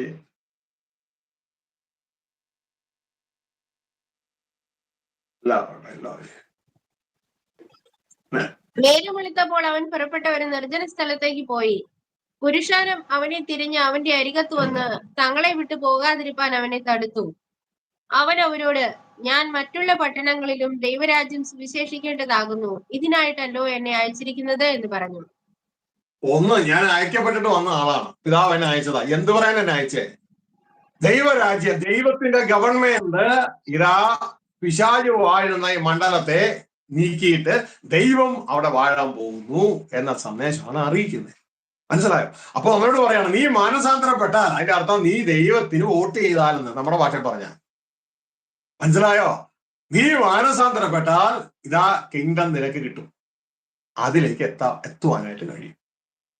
അപ്പോ എന്റെ പ്രിയ സഹോദരങ്ങളെ, ഇനി വേറെ ചെറിയൊരു ഭാഗം കൂടി പറഞ്ഞിട്ട് ഞാൻ ഈ ഇന്നത്തേത് ഇവിടെ അവസാനിപ്പിക്കാനായിട്ട് ആഗ്രഹിക്കുകയാണ്. Oh lord, I love you. Thank you അപ്പാ, താങ്ക് യു. അപ്പൊ നമ്മൾ കുരുടന്മാരായിരിക്കരുത്, കാഴ്ച ഉള്ളവരായിരിക്കണം. ദൈവദാസന്മാരായ എല്ലാവരോടും റെസ്പെക്റ്റോടുകൂടി ബഹുമാനത്തോടുകൂടി പറയട്ടെ, ദൈവരാജ്യ സുവിശേഷം നിങ്ങൾ അറിയിക്കുന്നതെങ്കിൽ ജനത്തിന്റെ ഇടയിൽ വലിയ പ്രാധാന്യമൊന്നും നിങ്ങൾക്ക് കിട്ടത്തില്ല. കാരണം അവർ ലോകത്തിന്റെ ദർശനത്തിന്റെ പിടിയില്ല. പക്ഷേ ചിലരെയൊക്കെ നിങ്ങൾക്ക് രക്ഷിച്ചെടുക്കാൻ പറ്റും. അത് നിങ്ങൾക്ക് നിത്യമായ അനുഗ്രഹമായിരിക്കും. ഇനി വായിക്കാൻ പോകുന്ന ഉപമ നിങ്ങൾ കേട്ടോളൂ കേട്ടോ. എന്നിട്ട് കേട്ടിട്ട് നിങ്ങളുടെ സുവിശേഷീകരണം, ഞാൻ ബഹുമാനിക്കുന്നു, സുവിശേഷീകരണത്തൊക്കെ ബഹുമാനിക്കുന്നു. അത് ഫ്രൂട്ട്ഫുൾ ആകുമോ ഇല്ലയോ, വല്ല ഗുണവും കിട്ടുമോ എന്നൊന്ന് ചിന്തിച്ചോ. അടുത്ത പറയാൻ പോവാം. ഓക്കെ. അപ്പോ ഇവിടെ നമ്മൾ മനസ്സിലാക്കേണ്ടത്, നമുക്ക് ക്രിസ്തുവിന്റെ കാഴ്ചപ്പാടുണ്ടാകണം, അല്ലെങ്കിൽ ഒരു കാര്യമില്ല. ക്രിസ്തുവിന്റെ കാഴ്ചപ്പാട്. ലൂക്കോസ് 6:39 ഞാൻ നേരത്തെ ഇങ്ങോട്ട് പറഞ്ഞു, കുരുടനെ വഴി നടത്തിയാൽ ഇരുവരും കുഴിയിൽ വീഴും. കുരുടൻ എന്താ കുരുടത്വം എന്ന് പറഞ്ഞാൽ? ദൈവം നമുക്ക് വേണ്ടി ഒരുക്കിയ ഭാവി എന്താ നമുക്ക് അറിഞ്ഞൂടാ. ക്രിസ്തുവിന്റെ മനസ്സ് നമുക്കില്ല. ഈ മനസ്സില്ലെങ്കിൽ നമ്മൾ കുരുടന്മാരാ. ക്രിസ്തുവിന്റെ മനസ്സുണ്ടായിട്ട് നമ്മൾ മറ്റുള്ളവരോട് ചെന്ന് ഇതാ പറയണേ, ക്രിസ്തുവിന്റെ മനസ്സ്. അപ്പൊ അവര് ക്രിസ്തുവിന്റെ മനസ്സിലേക്ക് വരുമ്പോൾ എല്ലാവരും കൂടി ഒന്നാകും. ക്രിസ്തുവിൽ എല്ലാവരും ഒന്നാകുകയാണ്. ആഴത്തിലാണ് ഡിവൈഡ് ചെയ്ത് പോകുന്നത്. പക്ഷെ നമ്മൾ പറയുന്ന ക്രിസ്തു ബൈബിളിലെ ക്രിസ്തു അല്ലാത്തതുകൊണ്ടാണ് ജനം ഒന്നാകാത്തത്. ബൈബിളിലെ ക്രിസ്തു ആണ്, ആ ക്രിസ്തുവിന്റെ മനസ്സാണ് നമ്മൾ നിൽക്കുന്നതെങ്കിൽ ജനം ഒന്നായിത്തീരും. എല്ലാവരും ഒന്നാകത്തില്ല, ക്രിസ്തുവിന്റെ മനസ്സുള്ളവർ ഒന്നായി മാറും. അപ്പൊ ഈ ഒരു വ്യക്തമായ ഒരു ചിന്ത നമുക്ക് ഉണ്ടാകണം. അപ്പൊ എല്ലാ ദൈവദാസന്മാരോടും പറയുകയാണ്, ഞാൻ അതിന്റെ 2:16 പറയുകയാണ്, ഇതാ ക്രിസ്തുവിന്റെ മനസ്സുള്ളവരാണ്. Chapter 2 verse 16. ട്രാൻസ്ലേഷൻ തെറ്റാണ് മലയാളത്തിൽ കേട്ടോ, ഒന്ന് കറക്റ്റ് ചെയ്തേക്കണേ. അവരെഴുതിയിരിക്കുക, കർത്താവിന്റെ മനസ്സറിഞ്ഞ് അവനെ ഗ്രഹിപ്പിക്കുന്നവൻ ആർ, നാമോ ക്രിസ്തുവിന്റെ മനസ്സുള്ളവരാകുന്നു. ട്രാൻസ്ലേഷൻ തെറ്റാ. കർത്താവിന്റെ മനസ്സറിഞ്ഞ് അവനെ ഗ്രഹിപ്പിക്കുന്നവനാർ, നമ്മൾ കർത്താവിനെ പഠിപ്പിക്കുന്നവരാകും എന്നുള്ളൊരു ചിന്തയാണ് അവിടെ വരുന്നത്. കർത്താവിനെ നമ്മൾ പഠിപ്പിക്കേണ്ട. അതിന് ഇംഗ്ലീഷ് വായിക്കാം. ഇവിടെ എഴുതിയിരിക്കുകയാണ്, for who has known the mind of the lord. ആർക്കാണ് കർത്താവിന്റെ മനസ്സറിയാവുന്നത്? കർത്താവിന്റെ മനസ്സായിരിക്കണം നമ്മുടെ കാഴ്ച. മനസ്സിലായോ? അത് വേണം മറ്റുള്ളവർക്ക് കൊടുക്കുക. ആർക്കാണ് കർത്താവിന്റെ മനസ്സറിയാവുന്നത്? That he may instruct him. കർത്താവ് അവനെ ഒന്ന് ഉപദേശിക്കാൻ. കർത്താവിന്റെ മനസ്സുണ്ടെങ്കിലേ കർത്താവ് നമ്മൾ ഉപദേശിക്കുമ്പോൾ നമുക്ക് കാര്യങ്ങൾ മനസ്സിലാവും. അല്ല എങ്കിൽ കർത്താവ് എന്തെങ്കിലും പറയുമ്പോൾ നമ്മൾ ചിന്തിക്കുന്നത് വേറെ എന്തെങ്കിലും ആയിരിക്കും. മനസ്സിലായോ? കർത്താവായ യേശു ക്രിസ്തു ശിഷ്യന്മാരോട് പറഞ്ഞു,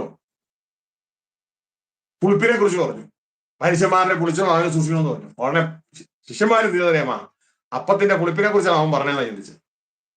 കാരണം ക്രിസ്തുവിന്റെ മനസ്സ് അവർക്കില്ല എന്നാണ്. അപ്പൊ ക്രിസ്തു ഉദ്ദേശിച്ചത് വേറെയാണ്, അവർ മനസ്സിലാക്കിയത് വേറെ. അപ്പോ തിരിച്ചറിയണം. ഇതൊരു ഉപമ വായിച്ചിട്ട് നമ്മുടെ സുവിശേഷീകരണം എത്രത്തോളം ഫ്രൂട്ട്ഫുൾ ആകുന്നു എന്ന് നമ്മൾ ചിന്തിക്കുക. നമ്മളെല്ലാവരും അധ്വാനിക്കുന്നു അല്ലേ? സുവിശേഷകരായ എല്ലാവരും അധ്വാനിക്കുന്നു. അത് നന്നായിട്ട് അധ്വാനിക്കും. പക്ഷെ അത് ഫലമില്ലാതെ ആയി പോയാലോ? ലൂക്കോസ് സുവിശേഷം 19 അധ്യായത്തിൽ അതിന് 11 മുതൽ വായിക്കുമ്പോൾ ഒരു ഉപമ പറയുന്നുണ്ട്. അതായത് യേശുക്രിസ്തുവിന്റെ പ്രസംഗം മുഴുവൻ ദൈവരാജ്യത്തെ കുറിച്ചായിരുന്നു. അപ്പൊ ദൈവരാജ്യ ക്ഷണത്തിൽ വരുമെന്ന് ജനം ചിന്തിച്ചു. അപ്പൊ അവരങ്ങനെ ചിന്തിക്കുന്നത് മനസ്സിലാക്കിയ യേശുക്രിസ്തു ഒരു ഉപമ പറഞ്ഞു. കുലീനനായ ഒരു മനുഷ്യൻ രാജ്യത്വം പ്രാപിച്ച് മടങ്ങി വരണമെന്ന് ദൂരദേശത്തേക്ക് യാത്രയായി. അതായത് ഒരു വ്യക്തി രാജ്യത്വം പ്രാപിക്കാൻ പോവുകയാണ്, രാജ്യത്വം പ്രാപിക്കാൻ. അപ്പൊ ഇപ്പൊ ആ വ്യക്തിക്ക് എന്തില്ല? രാജ്യത്വം ഇല്ല. നമുക്ക് അടുത്ത പ്രാവശ്യം ചിന്തിക്കാം കേട്ടോ. നിങ്ങൾ വെളിപ്പാട് ദിവസം 1-ാം അധ്യായം വായിക്കണേ. യേശുക്രിസ്തുവിനെ കാണാം. രാജ്യത്വം ഉണ്ടോ എന്നൊന്ന് ചെക്ക് ചെയ്തോളാം. ശ്രദ്ധിക്കുക, അവിടെ കുലീനനായ ഒരു മനുഷ്യൻ രാജ്യത്വം പ്രാപിച്ച് മടങ്ങി വരണം എന്ന് വെച്ച് ദൂരദേശത്തേക്ക് യാത്ര പോയി. അപ്പൊ ഈ ഉപമ പറയാൻ കാരണം എന്താ? അതിന് തൊട്ട് മുകളിൽ പറയാണ്, അവർ അത് കേട്ടുകൊണ്ടിരിക്കുമ്പോൾ അവൻ യെരൂശലേമിനെ സമീപിച്ചിരിക്കാനും ദൈവരാജ്യ ക്ഷണത്തിൽ വെളിപ്പെടുമെന്ന് അവർക്ക് തോന്നുകയാലും അവനൊരു ഉപമ കൂടെ പറഞ്ഞത് എന്തെന്നാൽ, അപ്പൊ ദൈവരാജ്യ ക്ഷണത്തിൽ വരുമെന്ന് അവർക്ക് തോന്നിയത് കൊണ്ടാണ് ഉപമ പറഞ്ഞത് അങ്ങനെയൊന്നും അല്ല ദൈവരാജ്യം വരുന്നത്, ഇങ്ങനെയാണ് ദൈവരാജ്യത്തിന്റെ പ്രവൃത്തി രീതി എന്ന് പറഞ്ഞു കൊടുക്കുക. അതിന്റെ ഉപമ പറയാണ്, കുലീനനായ ഒരു മനുഷ്യൻ രാജ്യത്വം പ്രാപിച്ചു മടങ്ങി വരണം എന്ന് വെച്ച് ദൂരദേശത്തേക്ക് യാത്ര പോയി. ഇത് വേറെ ആരെ കുറിച്ചും അല്ല പറയുന്നത് കേട്ടോ, നമ്മുടെ അരുമനാഥനായ ക്രിസ്തുവിനെ കുറിച്ച് പറയണേ. ക്രിസ്തു ഇവിടുന്ന് പോയ എന്തിനാണെന്നറിയാമോ? രാജ്യത്വം പ്രാപിക്കാനാണ്. എന്തുകൊണ്ടാണ് മടങ്ങി വരാത്തതെന്ന് അറിയാമോ? അടുത്ത ആഴ്ചത്തേക്കുള്ള അസൈൻമെന്റ് എന്തുകൊണ്ടാണ് മടങ്ങി വരാത്തത്? താഴേക്ക്. അവൻ 10 ദാസന്മാരെ വിളിച്ചു. അപ്പൊ യാത്ര പോകുന്നതിന് മുമ്പ് 10 ദാസന്മാരെ വിളിച്ചു. അവർക്ക് 10 റാത്തൽ വെള്ളി കൊടുത്തു. 10 ദാസന്മാരെ വിളിച്ചു, 10 റാത്തൽ വെള്ളി കൊടുത്തു. അപ്പൊ 10 ദാസന്മാർക്ക് 10 റാത്തൽ വെള്ളി കൊടുത്ത ഒരാൾക്ക് എത്ര കിട്ടും? 1 വെച്ച് കിട്ടും അല്ലെ?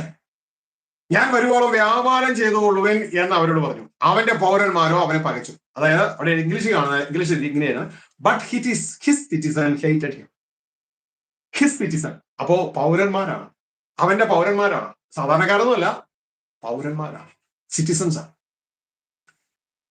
സിറ്റിസൺസ് അവന്റെ പൗരന്മാർ, ക്രിസ്തുവിന്റെ പൗരന്മാർ, ക്രിസ്തുവിന്റെ പൗരന്മാർ അവനെ പകച്ചു. അവന്റെ പിന്നാലെ പ്രതികളെ അയച്ചു. 10 പേർക്ക് കൊടുത്തത് അതിൽ ഒരു വമ്പം കൂട്ടം അവനെ പകച്ചു. എല്ലാവരും രക്ഷിക്കപ്പെട്ടവരാ, സിറ്റിസണാ. എല്ലാവരും രക്ഷിക്കപ്പെട്ടവരാ, സിറ്റിസണാ. നമ്മുടെ പൗരത്വം എവിടെയാ? നമ്മുടെ പൗരത്വം രക്ഷിക്കപ്പെട്ടവർ സ്വർഗത്തിലാവുന്നു അല്ലെ? ഭൂമിയിൽ പൗരത്വമുണ്ട്, അതുകൊണ്ടാണ് റേഷൻ കാർഡും ആധാർ കാർഡും വോട്ടേഴ്സ് ലിസ്റ്റിലൊക്കെ പേരൊക്കെ വരുന്നത്. എന്നാൽ അതേസമയം തന്നെ ജീവന്റെ പുസ്തകത്തിൽ നമ്മുടെ പേരുണ്ട്, നമ്മുടെ സിറ്റിസൺ ആണ് സ്വർഗത്തിലെ.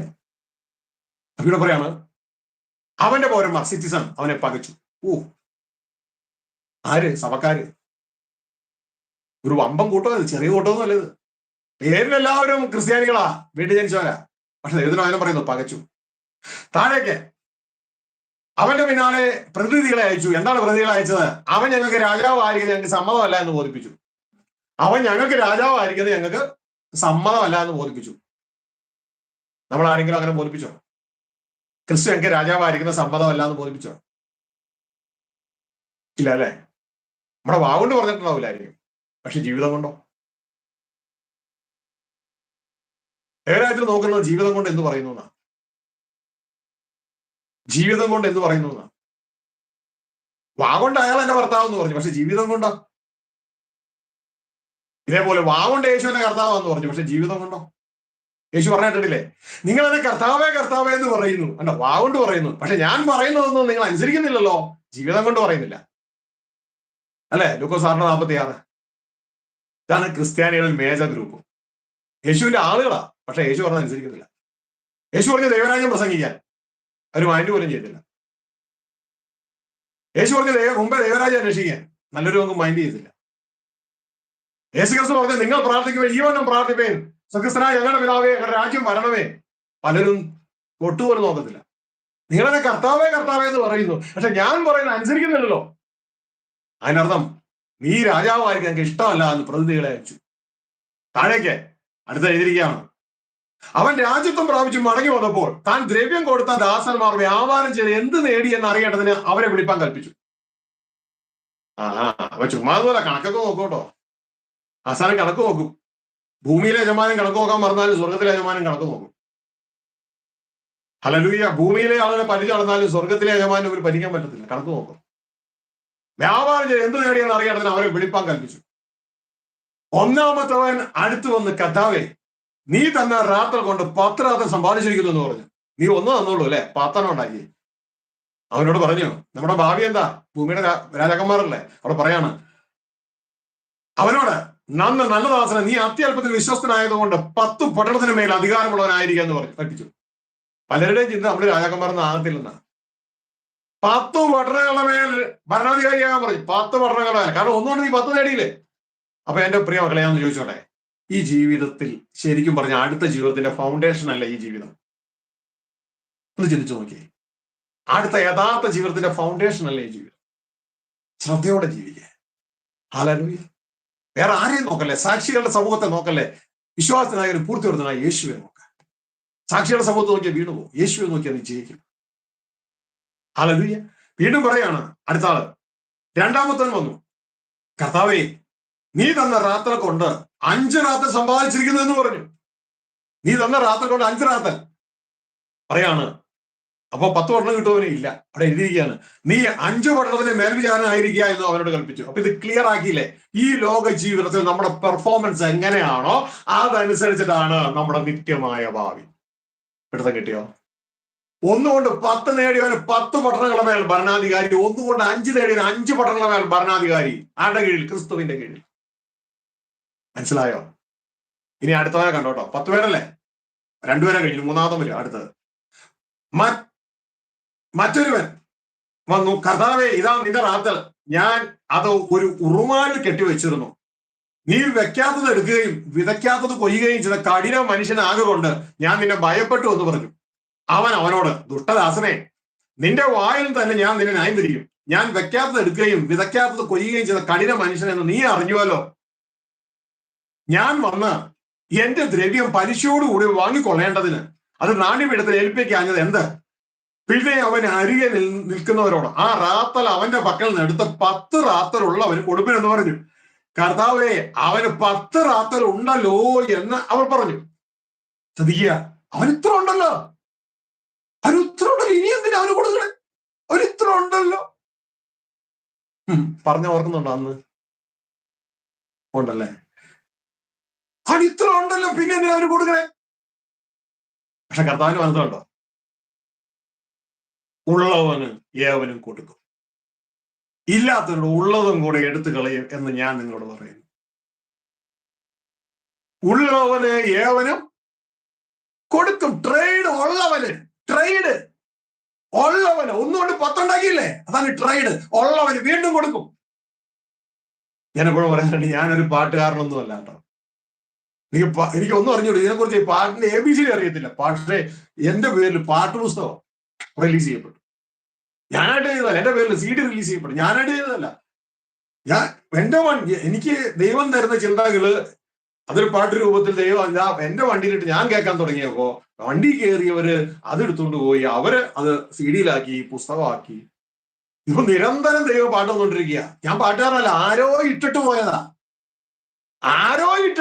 ദൈവം എന്റെ അതും കൂടി എടുത്ത് എന്റെ മേത്ത് വെച്ചു. എനിക്ക് സന്തോഷമുള്ളൂ.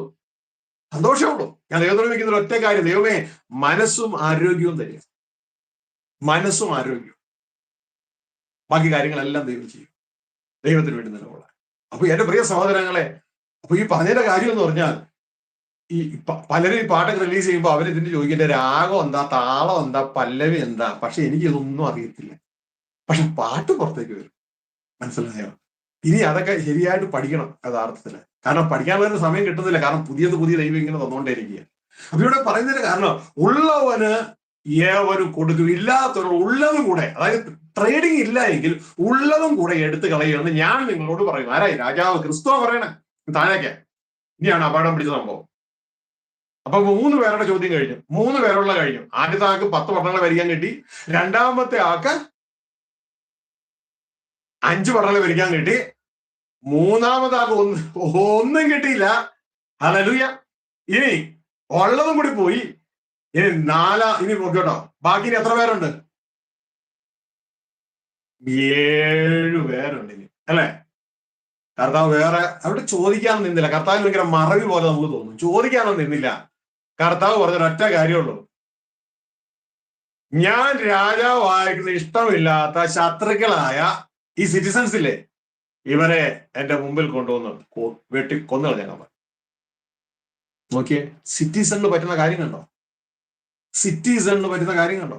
അവരെഴുതിയിരിക്കുക താഴെയുള്ളത്, എന്നാൽ ഞാൻ തങ്ങൾക്ക് രാജാവായിരിക്കുന്ന സമ്മതമില്ലാത്ത ശത്രുക്കളായവരെ ഇവിടെ കൊണ്ടുവന്ന് എന്റെ മുമ്പിൽ വെച്ച് കൊന്നുകളവന് എന്ന് കൽപ്പിച്ചു.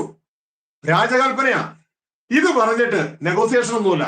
അവൻ മുമ്പായി നടന്നുകൊണ്ട് ജെറുസലേമിലേക്ക് യാത്ര ചെയ്തു. ഇതാണ് രാജാവിന്റെ നടപ്പ്. കൽപ്പന കൊടുക്കുന്നു, നടക്കുന്നു. അപ്പൊ ശ്രദ്ധിച്ചേ, 10 പേരിൽ എത്ര പേർക്ക് ഗുണം കിട്ടി? 2 പേർക്ക്, 20%. ബാക്കി 80% ഔട്ടായി. നാം വാങ്ങുകൊണ്ട് നമ്മൾ യേശുവിനെ കർത്താവ് എന്ന് പറയുന്നു, പക്ഷെ ജീവിതം കൊണ്ടോ?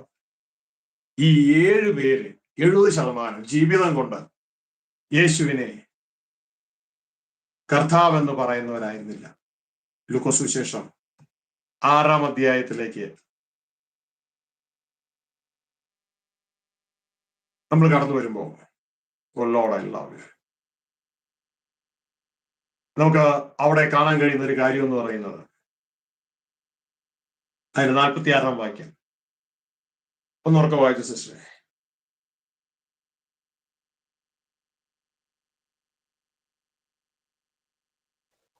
ഒന്നുകൂടെ പറയാം പാസ്റ്ററെ.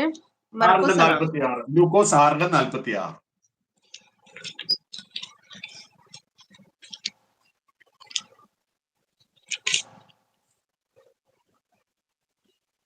നിങ്ങൾ എന്നെ കർത്താവേ കർത്താവേ എന്ന് വിളിക്കുകയും ഞാൻ പറയുന്നത് ചെയ്യാതിരിക്കുകയും ചെയ്യുന്നത് എന്ത്?